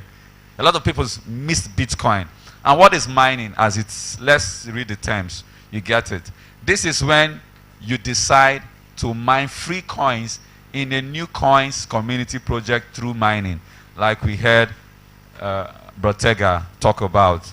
Joining a community, because you're in that community, you know, mining is also closely related to airdrops. The next, of course, we'll be talking about airdrops. And beyond, nobody can really mine Bitcoin now. What they do with Bitcoin is they airdrop fractions of it. If you want to mine Bitcoin, you need sophisticated computers, which is not environmental friendly. And the government of that country charges them heavily because of pollution. They use big computers to mine Bitcoin. When Bitcoin, that was the technology there. But now the recent, you know, cryptos, they have fine-tuned the technology that even with your phone, you can mine the coins. You can mine the coins through cloud mining. You don't need to have set of computers, arranged to mine these coins. You don't need to have a rig. You can see a lot of persons bringing the opportunity like there's a rig somewhere, but by you connecting your wallet, you begin to mine. So mining is one other opportunity. And because you mine these things free, only that it will take you some time. It will take your phone, your time. You need, they said, you need to be active, proof of work. Crypto blockchain rewards proof of work. You need to show working. You need to show working. It is free. You get it free. And when most projects, before they launch, before they come into the market, before they gain value, one of the strategies in mining and airdrop is the mass adoption. They want a lot of people to have this coin because that's one of the ways the coins get value, when a lot of people use it. So a lot of persons use this coin. I don't know how many of you knew about Core. Like some of the speakers gave us as examples of, like he said, Jito, Abi,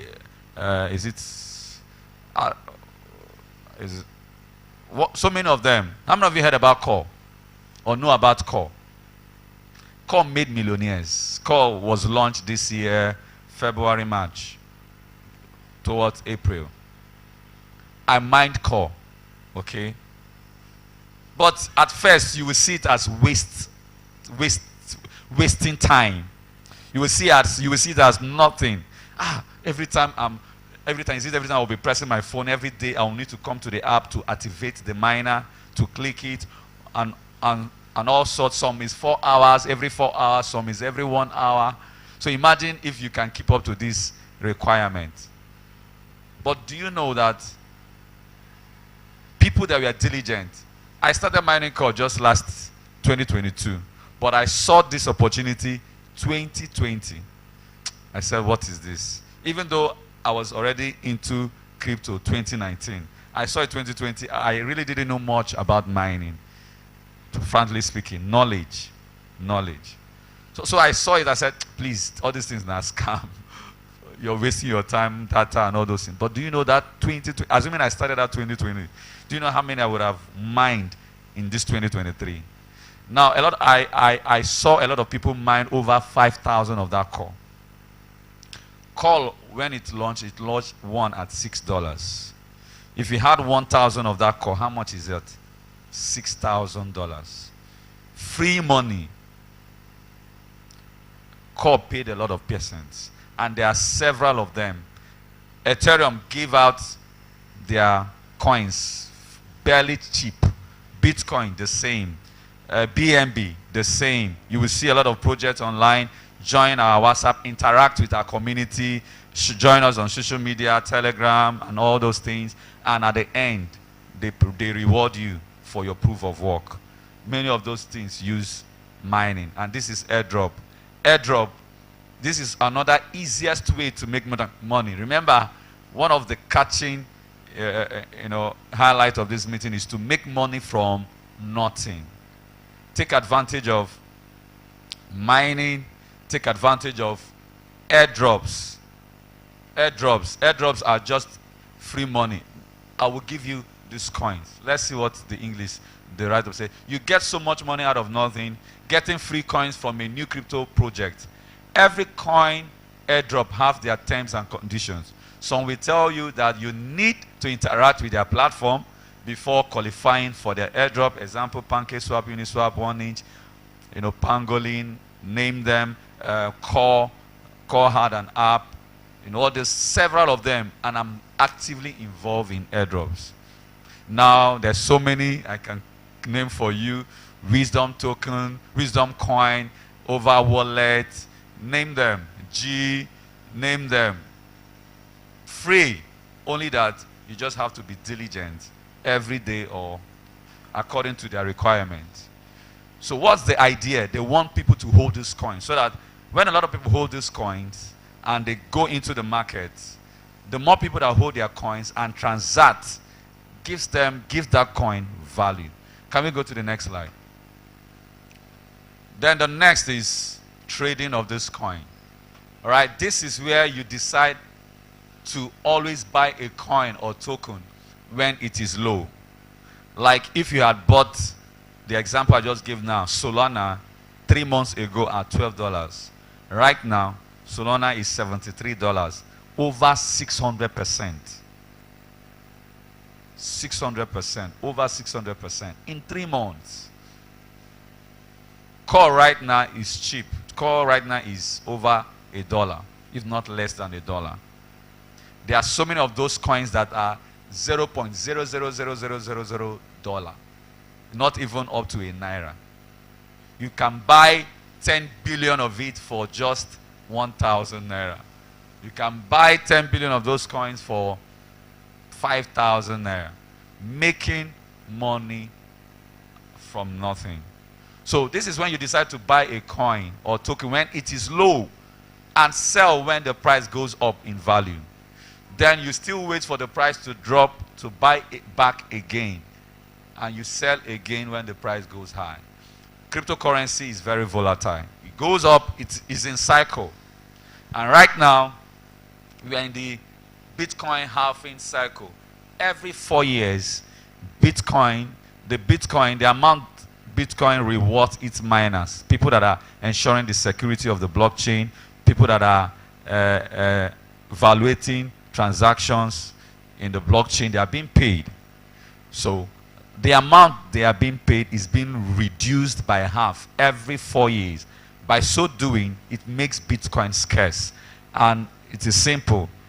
Scarcity of a product, what brings about is value. When the demand is high, the value goes up. When a product is scarce, the demand is high. Once the demand is high, the value goes up. So that is what, this Bitcoin halving is centered. And a lot of tokens are connected to Bitcoin. These are 9 other types of crypto trading. Of course, this summit, this seminar cannot deal with all these things at once. And that is why Pastor is saying there's going to be a community. All right, many of these informations are just there. All I just needed to do was to put them together, okay, into a slide. So you have access to all these informations. Pre-sale, like before a token will go into public sale, into the market, they'll do a pre-sale. And sometimes this pre-sale is for a selected few. You don't know. You may not even hear. All of a sudden, they have finished pre-sale at a very cheap price. Sports trading, where you go to an exchange, you exchange your money, you buy Bitcoin, you hold it, then you trade it in the exchange. That's spot trading. There's ETF, there's futures, and all those things comes with risk. So you really need to know what you really need to know what you're doing to interact with these futures. But nothing much. Cryptocurrency majorly goes with peer-to-peer. Peer-to-peer. You sell to a vendor, I need it. Just the same thing, trade by barter. The same method. Nothing changed. Just an upgrade of technology. All right? So, and that's the best way. Trade, you need it, I exchange it to you, and it's settled. So most of these things, then you talk about staking. Staking is like saving your crypto. Just like you go to bank to save, and they give you annual yield % profit, at the end of the year.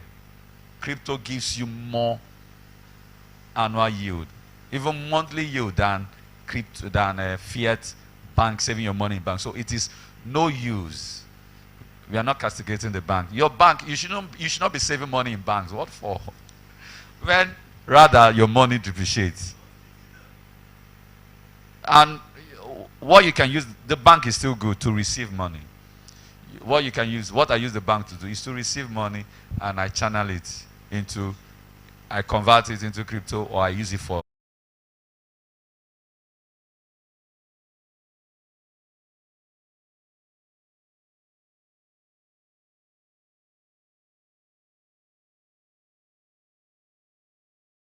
you provide liquidity.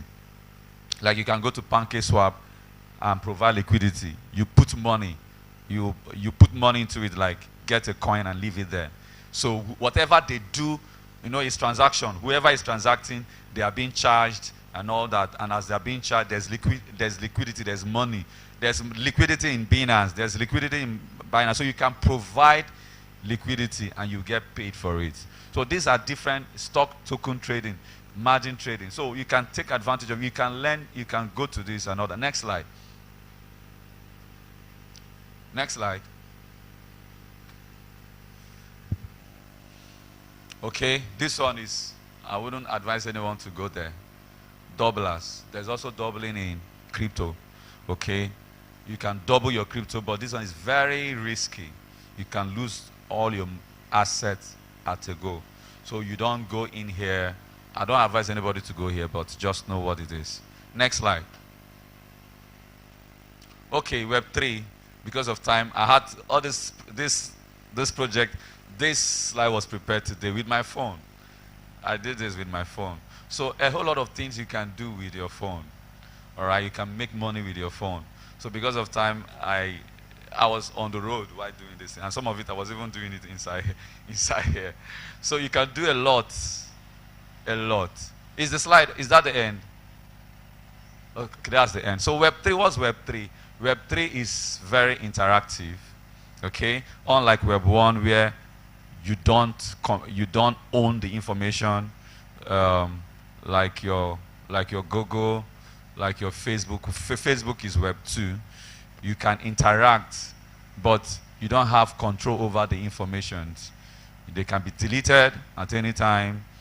You can't reach a certain person. And blockchain have made Web3. Blockchain is making Web3 possible now, where you can decide who sees your information. It's your own. You control it. So, and with this Web3, the next other ways you can take advantage of cryptocurrency blockchain is to develop skills. Like you heard the first speaker, you know how to design. Many of these things online, since it's online, it uses graphics. So you can go and learn graphic designing. You can go and learn community management, how to manage a community. You can go and learn, you can become an ambassador. You can be a content creator. These are jobs in the blockchain industries that makes use of crypto. You make a whole lot of money. You can just be a community, a group admin, and you're making money. They're paying you. Group admin in Telegram, in WhatsApp, wherever, in Discord, you're being paid for it. So you can be a designer, UX, UI, and all that, interface. So many. You can be a programmer. You can be a data analyst. All those things are soft skills you can learn. And recently, we see the federal government promoting soft skills, even the Imo State government promoting soft skills. You can learn these things and plunge into the blockchain industry. This is a space where you can sleep and the next time you're waking up a millionaire. The cryptocurrency, the blockchain industry has that capacity to make someone that was nobody, nothing. You woke up, you became you are a millionaire overnight. Overnight. This is a space you cannot predict. So right now, I'm passionately canvassing. Everyone takes advantage of crypto. First of all, go and buy your SPs. Keep them. Imagine next year IPPC. That 950 you see will not be 950. I tell you. Buy your SPs and hold. The first way to take advantage of crypto or any viable currency. And you can become an exchange. Someone might want to buy Bitcoin. You help the person and buy the Bitcoin. And you make profit from it as a broker. Okay? You're good with all this interface. Binance, you know how to go around. You know how to do peer-to-peer. You know how to do all these things. You make money from it. That's one of the other ways, I take advantage of cryptocurrency. In a simple terms, okay, you earn as you learn. You learn and you earn. Any which way, is possible only in the blockchain space. So take advantage of crypto today. And your journey into the crypto blockchain space, you need someone to guide you. You need a direction. You need a mentor. You need to learn. Okay, I believe that's the essence of this training. All right, so you don't make the mistakes most of us have made. Okay, so you need to be coached closely. Of course, information. You do your own research. Go online. Go to YouTube. Look at these things. Join a community. Read updates. Take action when an update is sent. Take action. Like now, okay, there's one, Sidra, there's Sidra coin. So many of them that are on the verge of launch, because the strategy there is a lot of projects want to launch before the Bitcoin halving. Just ordinary owning a USDT, the rise and the fall of Naira, you make money from the price impact. Holding USDT, imagine if you had bought $1 at 800. Right now, $1 is 1,000 something. Imagine if you had. So don't wait until you have all the money. You may not even have the money to start, but with the right information, you can sell. Remember, information is what? Knowledge is what? Power. Someone might have the money. You can take an idea, having done your full research to that person, see, and the person puts in money, and you guys share the profit. So this is a space anybody can start from zero and become a millionaire. Thank you so very much. Thank you, highly esteemed Pastor Sir, for this privilege. I'm so glad I'm working with you. Pastor, you know, we are making so much money in this space. Yes, we are. Take advantage. Now, there's one of the investment platform I'm into is Daisy. And how many of us know MBA? MBA. Do you know MBA is owned by one of us, a member in the ministry? Yes. You know, Pastor Chris have set the platform for us. So, of course, you know, even I heard Pastor is Pastor has a brokerage firm, Forex. And I did not just hear it today. Pastors from other ministries saying this. Pastor is showing them the way, because into making money online and all that. So that's why you see many of us. Pastor Yemisi, do you know what she has? Do you know investment she has in the online space, in the blockchain space? She also has a blockchain company. So what are you waiting for? So join the blockchain today, invest your money, and you will wake up the next day a millionaire. Thank you so much, sir. Thank you, sir. Thank you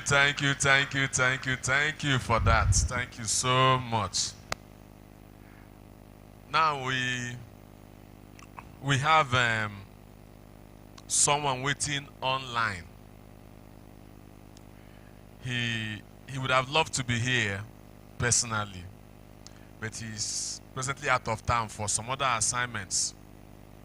And I told him, I said, we still want to hear what you have to tell us. And we are all here, both those who are seated here and those who have joined us online. So we're trying to connect with him and get what he has to tell us. While you are getting ready with some questions. Okay, I had this already up.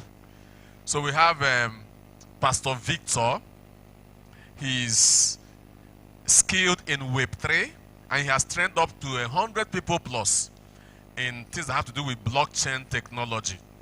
And today we are going to be listening to what he has to share with us about blockchain and cryptocurrency and the opportunities. And after that, we'll take one more of our own here, and then we'll wrap it up for today.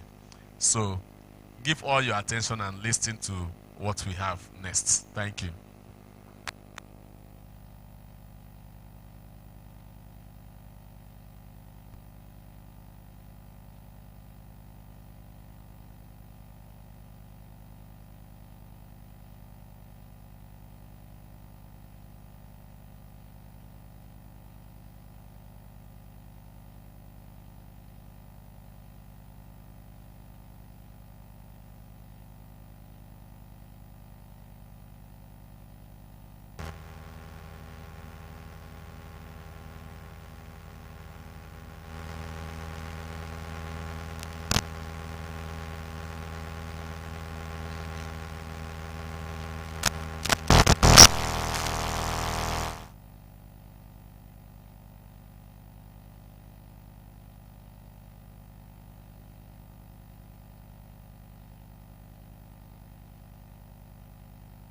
Good evening, Pastor Sir. Good evening, esteemed leaders and brethren. Oh, thank you so much. Good evening, Pastor Sir. Good evening, esteemed pastors, esteemed leaders and brethren. Thank you, sir, for these opportunities. I'm so grateful. Okay, we're talking about Web3 today and the opportunities therein. Okay, Web3. Web3, when you hear about Web3, one of the major features you see in Web3 is what is called decentralization, okay? Decentralization, that is the opposite of centralization. So when we say something is decentralized, we're talking about it doesn't have a central control, okay? It doesn't have a central control.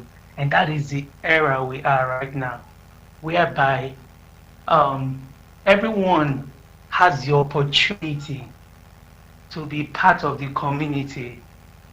Like they will say that the world is a global village. Yes, but they want to control it. But this time in Web3, they made everything is decentralized.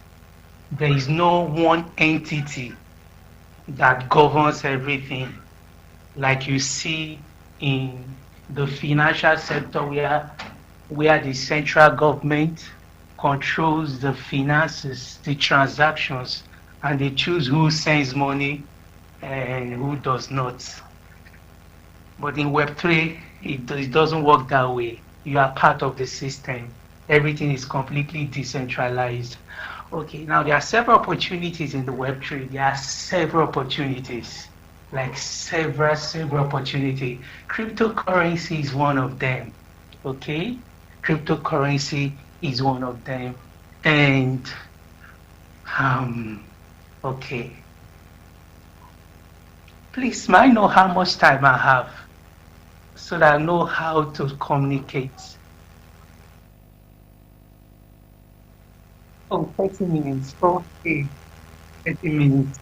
All right, 30 minutes. We can do this in 30 minutes. Okay, so I'll just go straight to cryptocurrency. So cryptocurrency, it all started in the year 2010 when this person called Satoshi, whether it's a person or a group of persons, whether it's a male or female, no one knows. But then, during the recession of that period, like it has always been, whenever there's a recession, it doesn't affect the government. They keep printing money and the rest.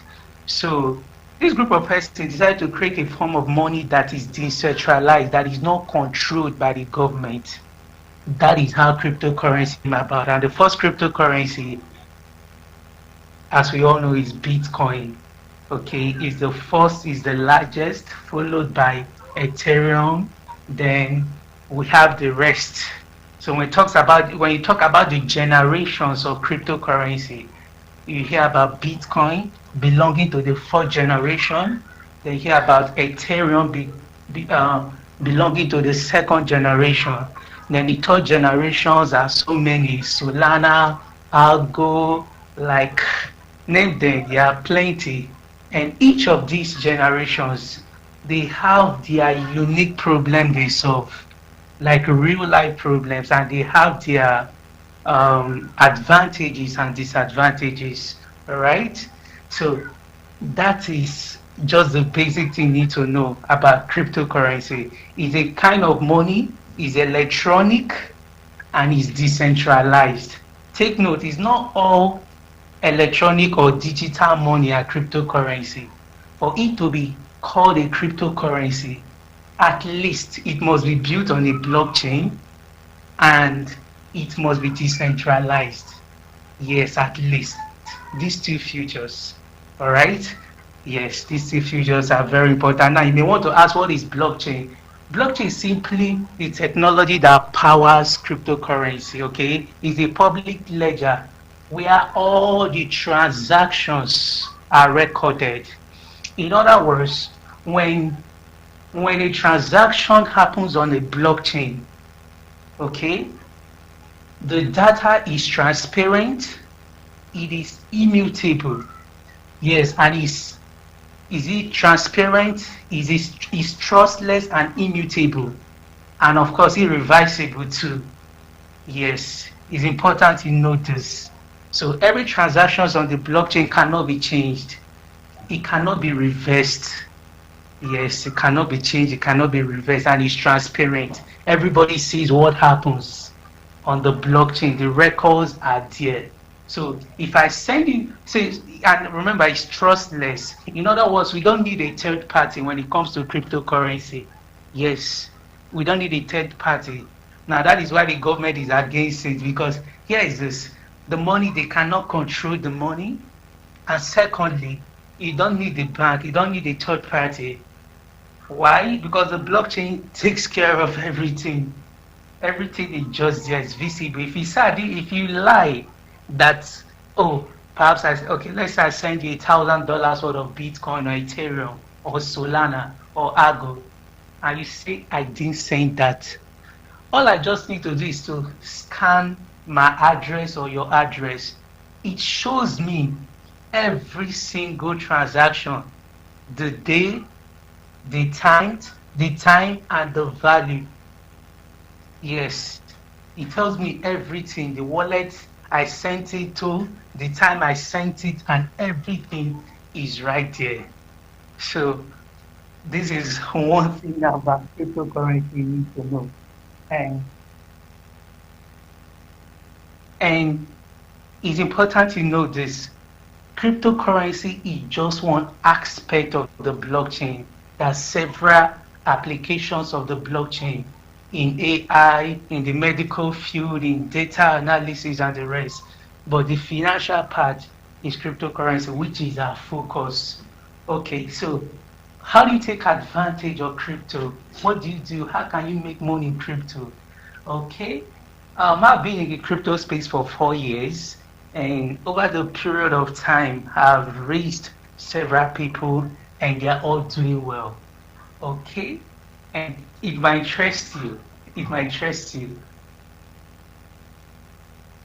When I started crypto, the first thing was knowledge. When I knew what to do, I didn't invest a dime in crypto. Now, we'll be like, how did you make all the money? Because I'm the top partner in my zone, both in the pastors category, that is BLW Zone F in the campus ministry. So I've given money in millions, and it's all gotten from cryptocurrency, and I have raised other people that way too. So how did I do it? There are several opportunities in the crypto space. All you just have to do is first knowledge. When you understand how it works, when you understand what to do, then you're good to go.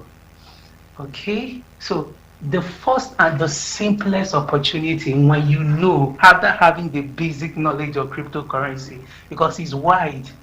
Because before you start going into, you have to know the different types of wallet, how transaction works, different types of crypto. Like you just have to know these things. Because I remember a friend of mine, like a colleague of mine, he made a mistake and he lost about $500, which is like $500,000 currently. Why? Because he sent crypto, a particular coin, to the wrong wallet. So all those basic knowledge are important. These are fundamental knowledge you need to know. Maybe I would just say one or two things in respect to that. But the first thing is, you understand how it works. You set up a wallet.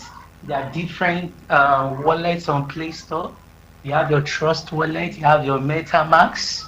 Yes, and each of these wallets comes with what is called mnemonic words or seed phrase. So whenever you're creating these wallets, please, whenever you're creating this wallet, you have to write down those 12 words they give to you, or 24. It all depends. This will help you. This will help you For some reasons, my phone, I've been using several phones, but then how am I able to retain some of my assets is because I wrote them down somewhere. Yes, I wrote them down somewhere. So whenever I get a new phone, I download Trust Wallet or those wallets. I put back the seed phase. I'm able to access my money. Remember, this is decentralized. If you don't have the seed phase, you can't access your wallet, and there is no central bank of crypto for you to go and report. Oh, I lost my seed phase and I'm trying to get it back. Even when you make a wrong transaction, even if it's 10 billion US dollars, there's no central bank of crypto to retrieve it. So you have to pay attention to these details. They are very, very important. It's not about there's money in crypto. There's mad money in crypto. But people make mistakes. Like a whole lot happens. It's not about making the money. It's about keeping it. Keeping it. I've learned from several experiences. Like I said, some assets I was not able to recover some assets, and I can still remember them now as I'm talking. So you have to just pay attention to these details. They are very, very important. They are very, very important. Okay, so once you set up these wallets, at least you have a decentralized wallet that you are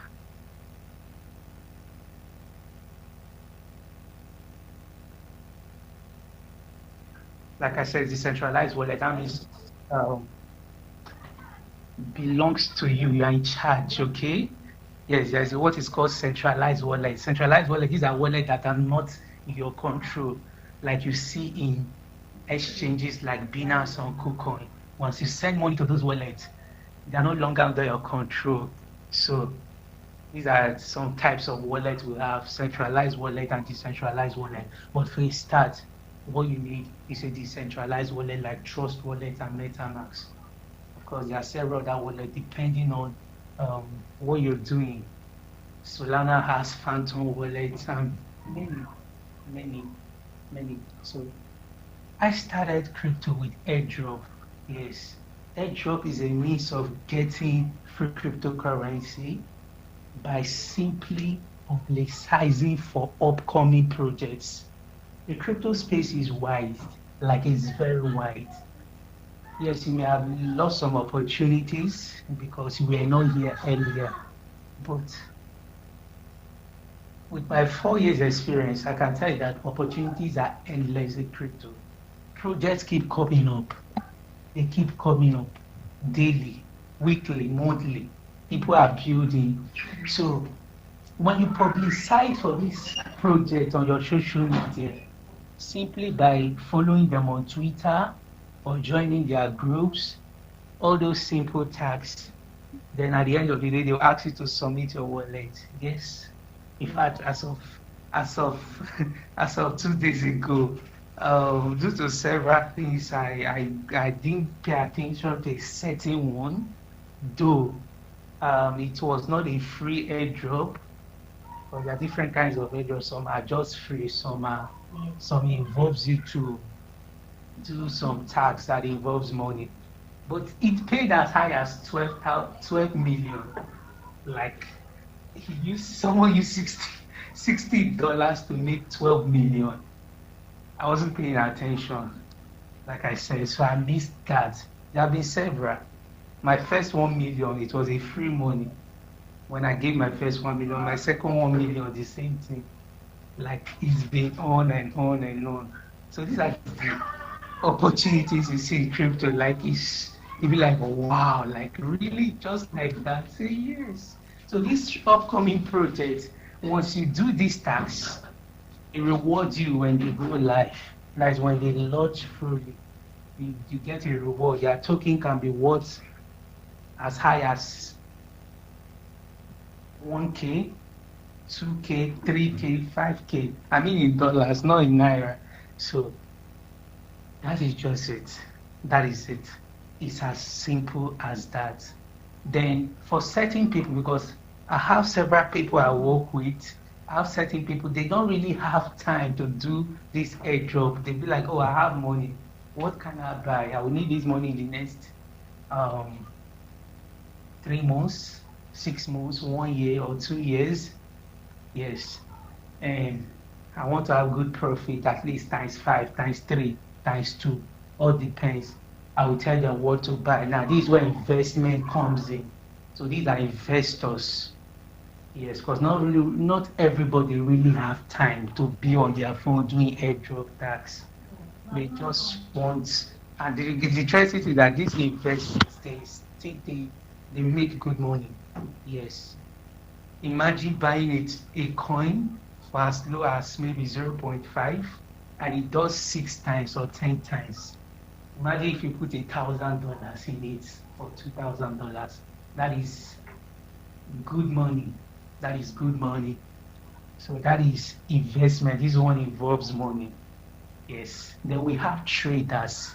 Okay. Yes, these are people that trade daily. Like they are actively trading daily. Now, there are different kinds of traders, okay? But the general word is traders. They have spot traders, future traders.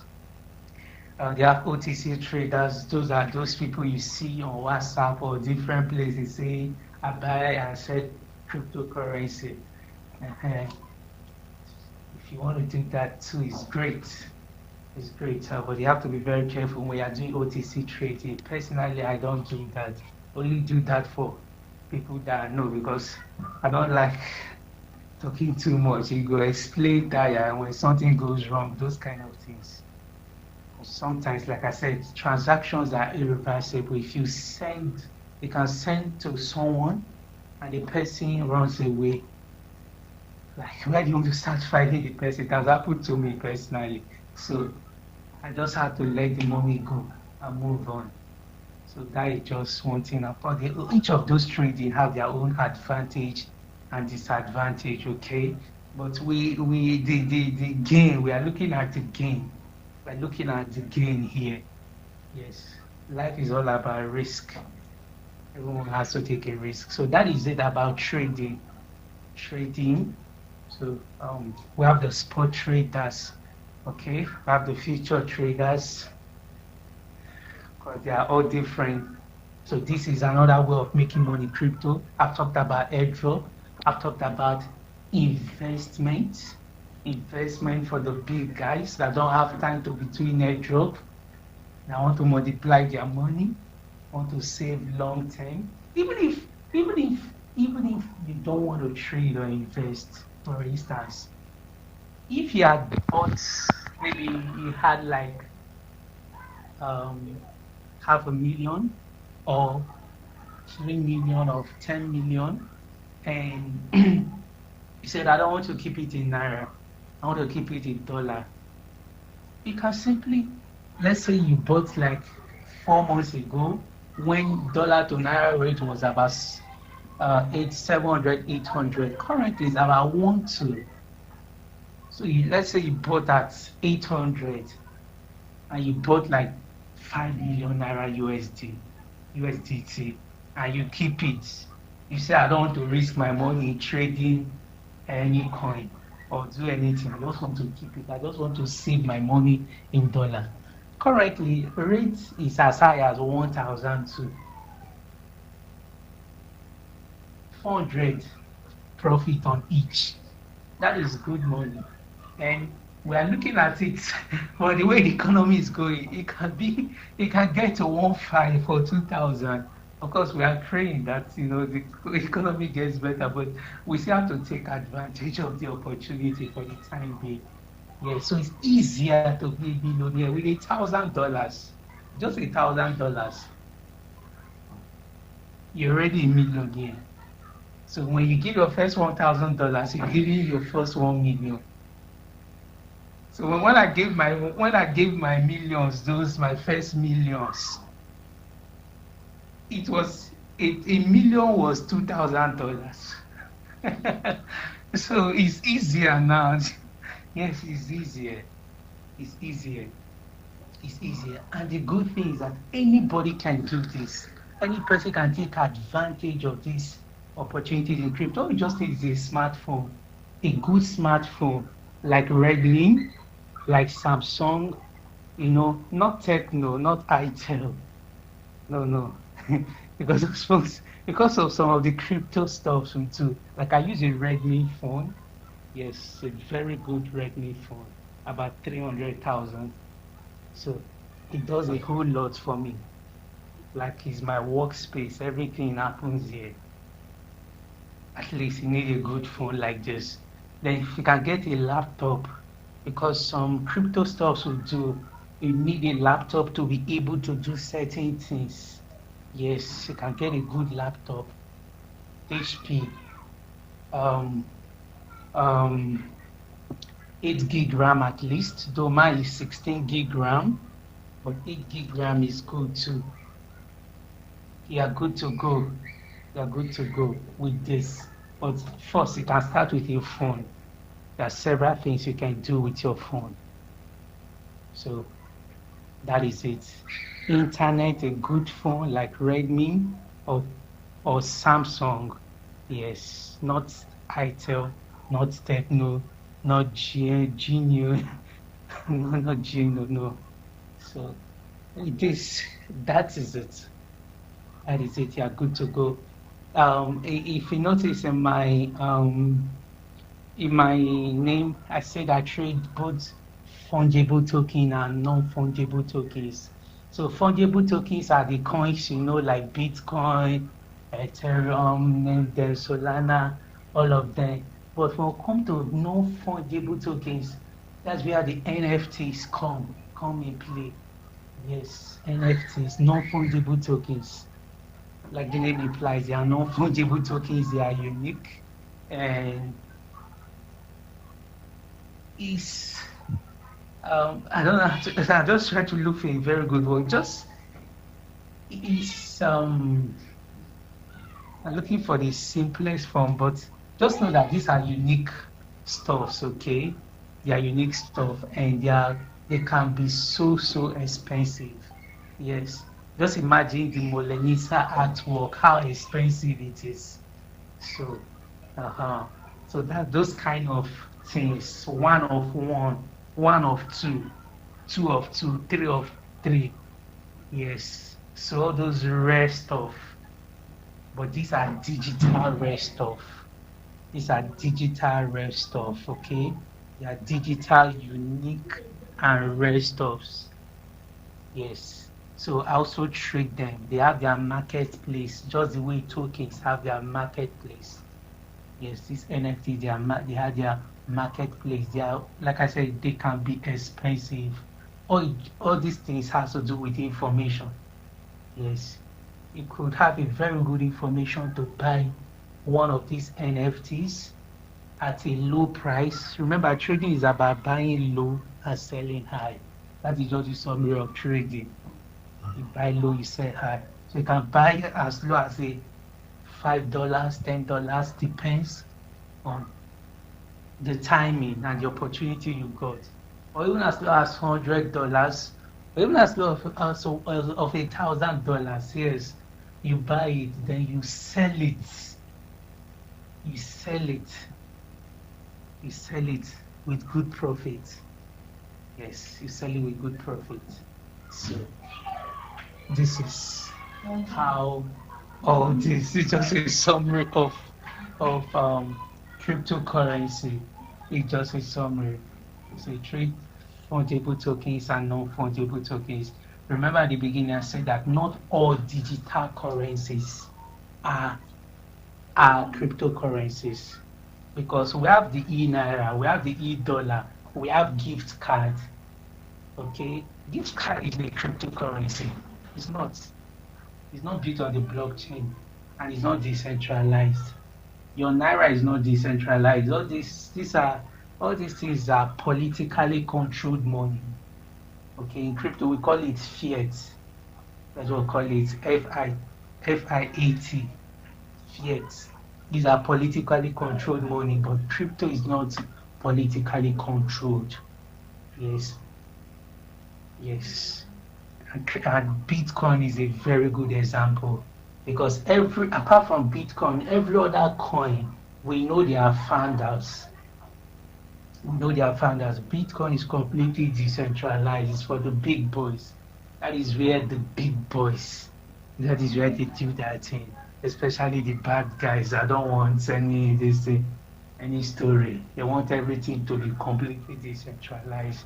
Because here is this. Let's say there was an illegal transaction and it was done in form of Solana or USDT, for instance.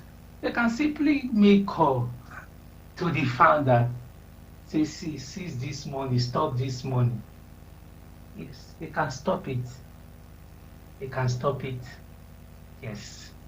But not for Bitcoin. You don't know the founder. We don't know who Satoshi is.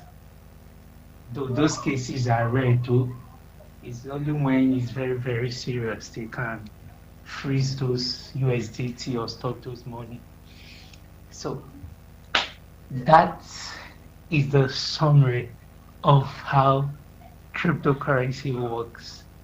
Please, if there's a question I would like to answer from your question, I can say more things that I didn't say right now. If there's a question. Thank you so much. I'm grateful, sir, for the opportunity, sir.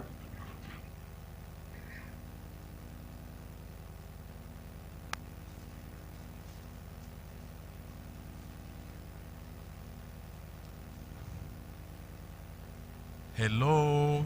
Oh, okay, I just remember something. Apart from cryptocurrency, okay, if I increase this cryptocurrency, there is what we call Web3 jobs, okay? There are Web3 opportunities.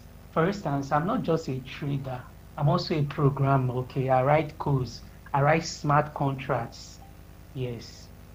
Let's say all these crypto things are sounding so strange to you, and you are someone that likes to work for people, like to work with people. Great.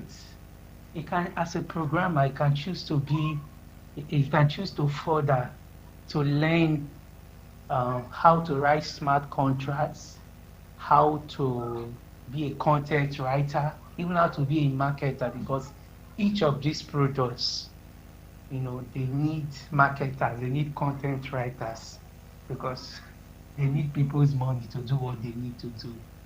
So if you want to do that, for some reasons, I'm a freelancer. I don't work with a particular person because I want to do ministry. So I want to be my own boss. I want to be in charge of my time. Not so. If you really love to do such things, there are opportunities for you in the crypto space. Yes, as a smart contract developer, as a blockchain developer, as a marketer, even as a moderator.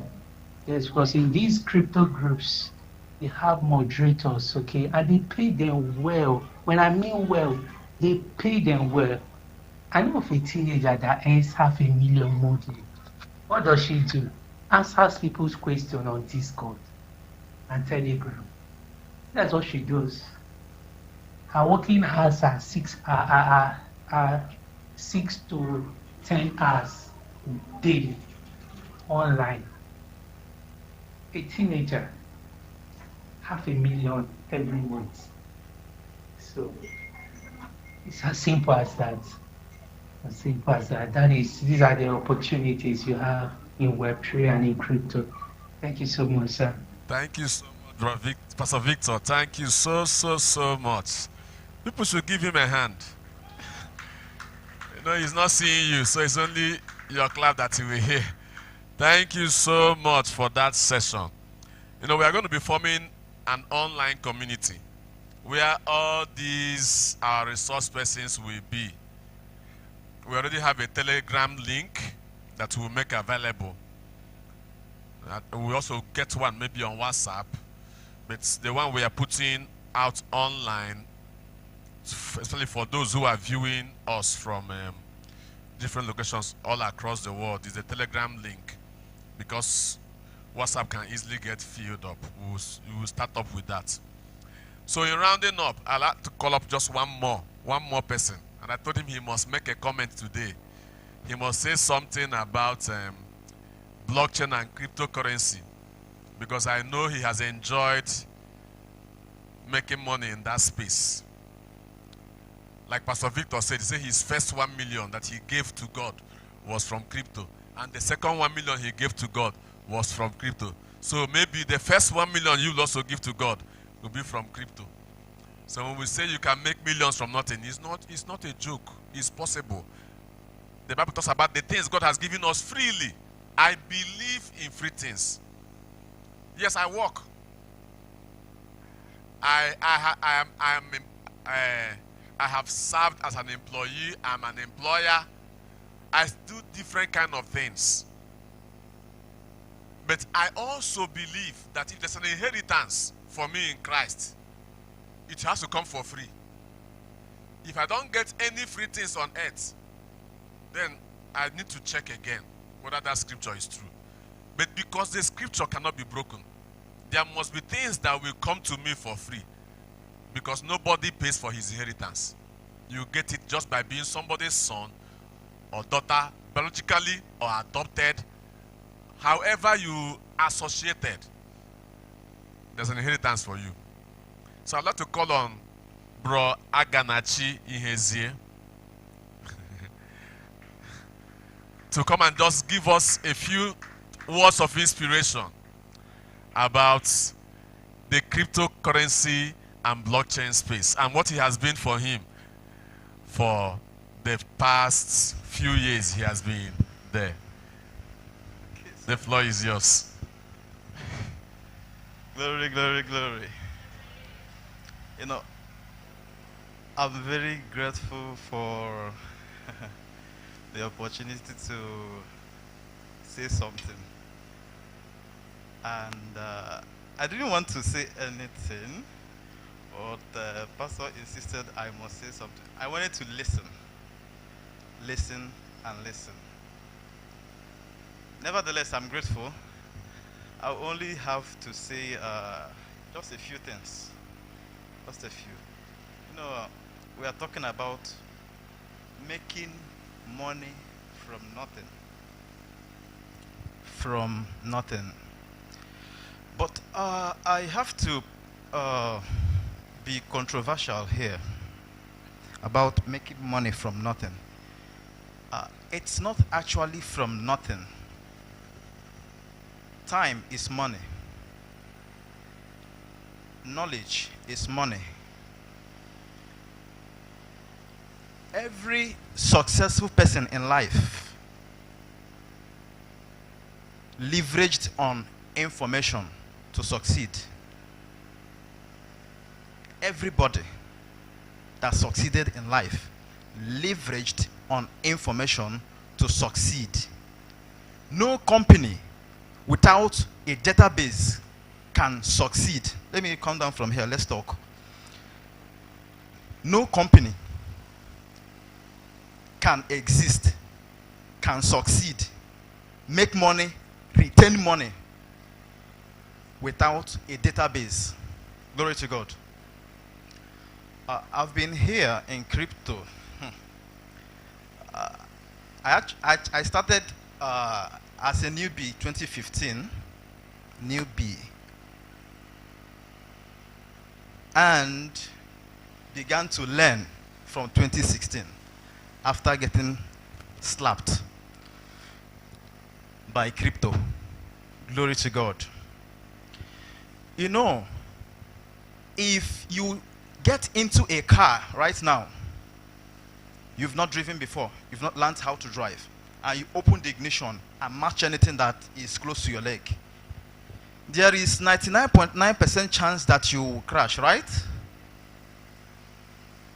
But if you learn, if you calm down, learn where things are situated, what to do and what not to do, what to observe and what to ignore, there is 99.9% chance that you will drive successfully and be a successful driver. Glory to God. So coming to crypto, crypto is something inside a blockchain. The blockchain is a technology, a new technology that's called the Web3. It's an evolution of internet and computer series. If you actually know the history of computer, I don't know. Okay, let me just be quick. Any other time we can have a different thing so that we can talk more. But let me be quick. If you know the history of computer, there are ages in computers, generations in computer. There are times, computer and internet, there were not internet. Internet started in the 60s. So there were no internet. There were no internet. You can only type titimpiam tan tan tan tan tan tan tan tan tan. You know, with a typewriter. I wouldn't want to go down the generation line of computer. But computer, its major duty is data and data analysis. Handling of data. Handling of data. So, we progressed from there, from just, you know, they said garbage in, garbage out. Whatever you put into the computer is what it gives to you. These days it's not so. That was an old definition. Computer has evolved. But we progressed and progressed and progressed and progressed to the point we are now, where you as a person can communicate with people all around the globe and be to places where you've never been before and know things about places where you've never been there before. You can stay here in Nigeria, but you know streets in USA, in Florida, in Michigan, in Chicago. You can know places, streets, house numbers. You can know places in Germany, places, lots of streets, just by being here, leveraging the computer and its data with the aid of internet that was introduced later. Coming to the internet, which is the heartbeat and the heartbeat of the computer, and what actually gives the computer its value as at today. Because if you look at it from beginning, from the onset, computer helps you to process information, to store information, and to also give you the information, right? So the internet is a virtual computer. Virtual, what do I mean virtual? Virtual is like a dream, imagination, something you can picture with the power of your mind. Just like we have this here, this our beautiful wallpaper. When you look at it, you can picture yourself in this place, walking around here, right? That pictorial representation is virtual, not real, not tangible. You can't touch it, you can't feel it, but you can sense it. You can't touch it, but you can sense it. You can picture it with your mind. That's virtual. So this is a little thing the computer can help you to achieve. One, you can see the information, picture it, you are seeing it, it's there, but you can't really hold it. Then the computer said, no, I have to evolve with the help of humans. The computer moved from only being pictured, seen. You know, you see the data is there. Once it is there, it is just there. Then they moved to, I can see it, and I can also respond to the information. Before, you can only store things in the computer. Once you have stored it, it is stored. You can't edit it. You can't add your own. It evolved to the point where you can add your own, and it is transferable from one computer to the other, from one location to the other, without having to move the computer. We're talking about the internet now, right? Then the internet also moved from that stage of being static to being responded to. That's talking about now a little bit of Web 2. You can say Web 1 is only just read only. You can't write. When we talk about read and write in computer is you can read, you can edit, you can write, you can edit, you can clean something, you can change something, reading and writing. You can read it, like you can do something on it, you can write it, you can read it, you can reprogram it, just like you have your book there. You can write something, no, clean it, write a new one, no, clean it until you get a better one. You can write a letter and someone responds to you. You are now reading and writing, responding. So it's now two ways. Then it moved from being reading and writing to an added reading and writing where you can respond, not just after the person has sent you the information and then later you read and then you write and respond, to now being you read, you said, like I write, I send to you. While I'm sending, you are also replying immediately. And also, while I am writing, someone elsewhere can also be seeing what I'm writing at the same time and also making his own contributions. At the same time, evolution of the internet, just like we said that the internet is a virtual computer, right? I would have loved to be calm to give you some things detailed so that you know what cryptocurrency is and blockchain, because there's a place I'm coming to. So, while we are evolving with the way we interact with the computer and the way we exchange data with the computer, we moved from, we called Web 1, Web 2, and then we say Web 3. But in between this so-called Web 1, Web 2, and Web 3, there are evolutions that took place in between. Just like he said, a child moved from standing to running.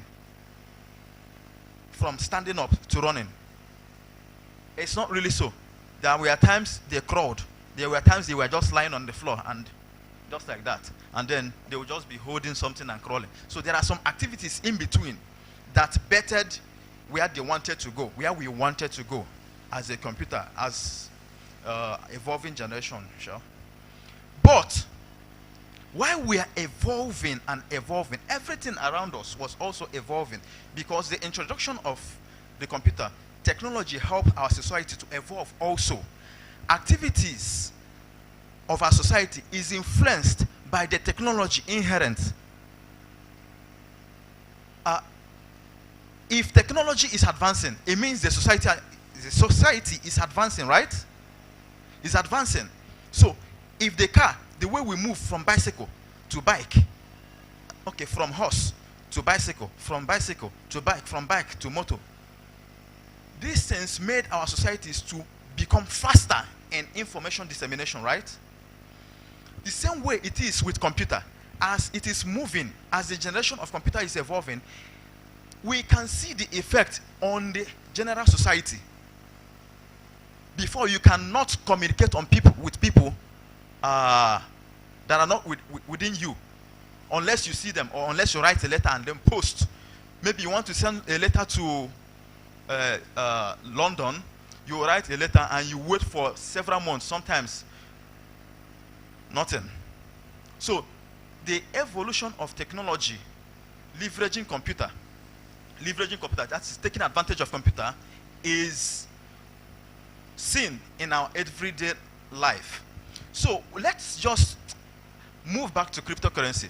In all this evolution, money is also evolving alongside these technological evolutions. Money is advancing. The previous speakers are so excellent. They have talked and explained things about money, and I hope you got what money is, the evolution of money, and all that. But we want to make money. If we say all these stories and we don't make money, it's in vain. In cryptocurrency, I would have loved to have time. I didn't want to talk on a short note, but I would have loved to have time with you so that you can make something meaningful from all these things, and know where to start from. Talking about cryptocurrency, I shouldn't have come to this point, but I want you to get a clear picture in your mind so that when you're imagining things, you know where you're going to. But talking about cryptocurrency, it's built on the blockchain. The blockchain itself is a technology of its own. It's a computer of its own, evolving. The computer and the internet, I said the computer is the internet is the computer, but the internet is a virtual representation of the computer. It's like, instead of having a physical computer carrying it around, you have it in the clouds. You have it in the satellites, in the SATs. It's like that. So as the thing is evolving now, we are in Web 3. Web 3 is where you can store data. You can rewrite data. You can, nobody is in charge of the data. Google cannot say, no, I don't want you to keep this thing here. You can't store it here, therefore evicted. No. In Web 3, store anything, okay? Store anything you like, and you are in charge of it. If it gets lost, you lost it yourself. You are in charge, you are the boss, you are the controller general in all these things. But nevertheless, as cryptocurrency is evolving, we are evolving alongside, and money is evolving alongside. Remember, wherever technology goes is where money goes. Remember, wherever technology goes is where money goes. So, talking about all these things now, Web3 is here. How do we make money from it? People are making millions, billions. We are talking about airdrops. We are talking about trading. We are talking about hodling. Meanwhile, hodling is as it is, as our Oga said. Hodling is as it is. It was a mistake made. I've forgotten his name. It was a mistake made by the early adopters of Bitcoin. Instead of writing holding, he wrote hodling. So, it's a trend. It moved as a trend in crypto, just like we have Ford, FOMO, WAGMI, a lot. But we'll go into that later, whenever. But making money here, we can make money anywhere. I'm a beneficiary of the crypto printing. I can proudly say that one. I have made money, I have lost money. I will not lie to you. I've had, when we talk about heartbreaks, I've had heart puncturing, and I've had excitements, euphoria, just like the euphoria is coming in this season. But for you to make money in crypto, first go and learn. If not, you will lose a lot of money. You will lose. You will lose. Learn the basics of banking first with your normal day-to-day banking activity. Then use that information. It's easy to learn things in crypto as long as you know what is happening around you in the normal life. It's easy. Very easy. Very, very easy. Learn the basics of walleting, what wallet is, what to do with a wallet, how to set up a wallet, saving your seed phrase or mnemonic phrase, how to save it, whether you're using a hot wallet or a cold wallet, no matter what it is, learn how to use these things, basically. But if you want to learn crypto, please leverage on Binance Academy. Go there, it's free, you don't pay anything there. Leverage on Binance Academy, you can learn a lot. Leverage on YouTube, you can learn a lot. These days you can learn so much without paying a dime. There are some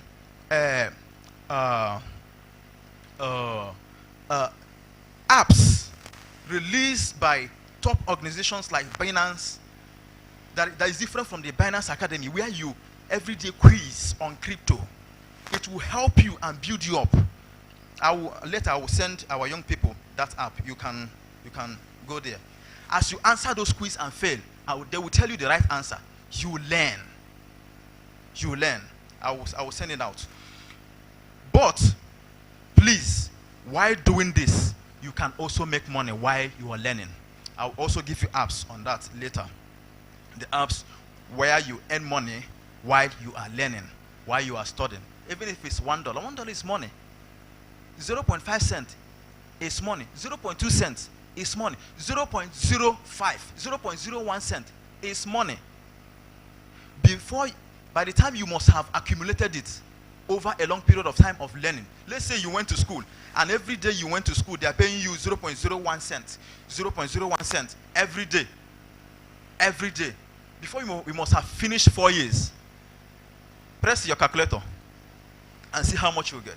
So in crypto, you can come in empty and go with your bag. We call it with your crypto bag. A heavy one. We're not talking about Naira. Naira is a shit coin. Am I allowed to use that? In crypto, you're allowed to use that. There are things we call shit coin. I bought a particular shit coin. I have to tell you an interesting story. I bought a particular shit coin called SafeMoon. I bought SafeMoon. SafeMoon gave me $2,500. I sold and used $200 to buy again. I took that one. I've been waiting for SafeMoon to pump after the first pumping since that time. It did not pump till today. There is one I also bought, a lot of them. This is where information and study is important. There are some people that bought at the top when the price was pumping, and after they bought, maybe 2 days later, the price went down to zero. They lost their money. You will lose money in crypto. You do. I have to tell you how it is. You will lose money. You can go bankrupt in crypto. You can go to zero. Zero, when I mean zero, you can go to village in crypto if you do not learn. If you do not learn. Believe me, when I say I've lost money, the money I'm talking is life-changing monies. Life-changing monies. Please, let's learn before we pump the cash. Let us learn before we pump the cash. I will give us a few tokens where we can farm airdrops that are currently going. Yesterday we had sorry, I almost forgot the name. Yesterday we had a particular pump yesterday, an airdrop. Then last week, was that 2 weeks ago, we had Byte. Then yesterday, that one printed money, but that was while I was in Lagos. I cried when I came back, nearly. Last night, I looked at it, I looked at it. I looked at the chart. I didn't know what to say. Let me give us a few. What we'll do, we'll post those on our Telegram group that we're already creating and the WhatsApp group. Okay, sir. Okay, it's nice talking with you guys. We'll meet again sometime. Thank you so much. Thank you very much, Braganachi. Thank you. With that, we've come to the end of our seminar today. So we already have I have a WhatsApp group where several of our resource persons are with me. So some of us here may join that WhatsApp group. We already have a Telegram group also. We will send the links across. We will use that group there more because we know that it can take more persons, and also the kind of information you want to send. I think the best thing I'll advise is that if you are here, if you are not on Telegram, please download the Telegram app so we can use that app for now to disseminate information. We've been told to learn. So I have done a couple of things in crypto space too, and I know what it means to learn. I have had losses and I have had profits, and I know what it can be like. So I want to say a big thank you to all our resource persons for being here to give us the intro. So our learning process has what? Begun. And now we know it's possible to use, he said, Braganti said, if you say not, it's nothing. That time you're putting is what? Something. So when we say nothing, we're actually saying you didn't invest any physical cash. So even if you don't have money, there is an opportunity for you to make progress. So thank you so much for being here to be part of what we are doing today. But this is just a beginning. We will continue. And if there is need, we will mobilize for another training. But on the Telegram platform, more and more learning will be going on until we have reached our destination. Let us pray.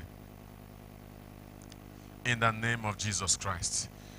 Father, we thank you, who is the author of all knowledge and who has increased knowledge in these last days. And we thank you for the knowledge that has come to us. And our expectations. Several of us are here today expecting that in a short while we will have some good news from this knowledge we have acquired today. And the expectation of the just will never be cut short. We declare that testimonies will come out from this. And we thank you because you enabled us to stream this event, and the video is available for anyone to watch at any time. And it means that the impact of this meeting will last beyond this day, even to those who will yet watch it online and join the community and be part of the progress and seize the opportunities for the good of man, for the good of God, and for the progress of the individuals involved. Thank you, O God. In Jesus' name we pray. Amen. Amen. Thank you so much. God bless you.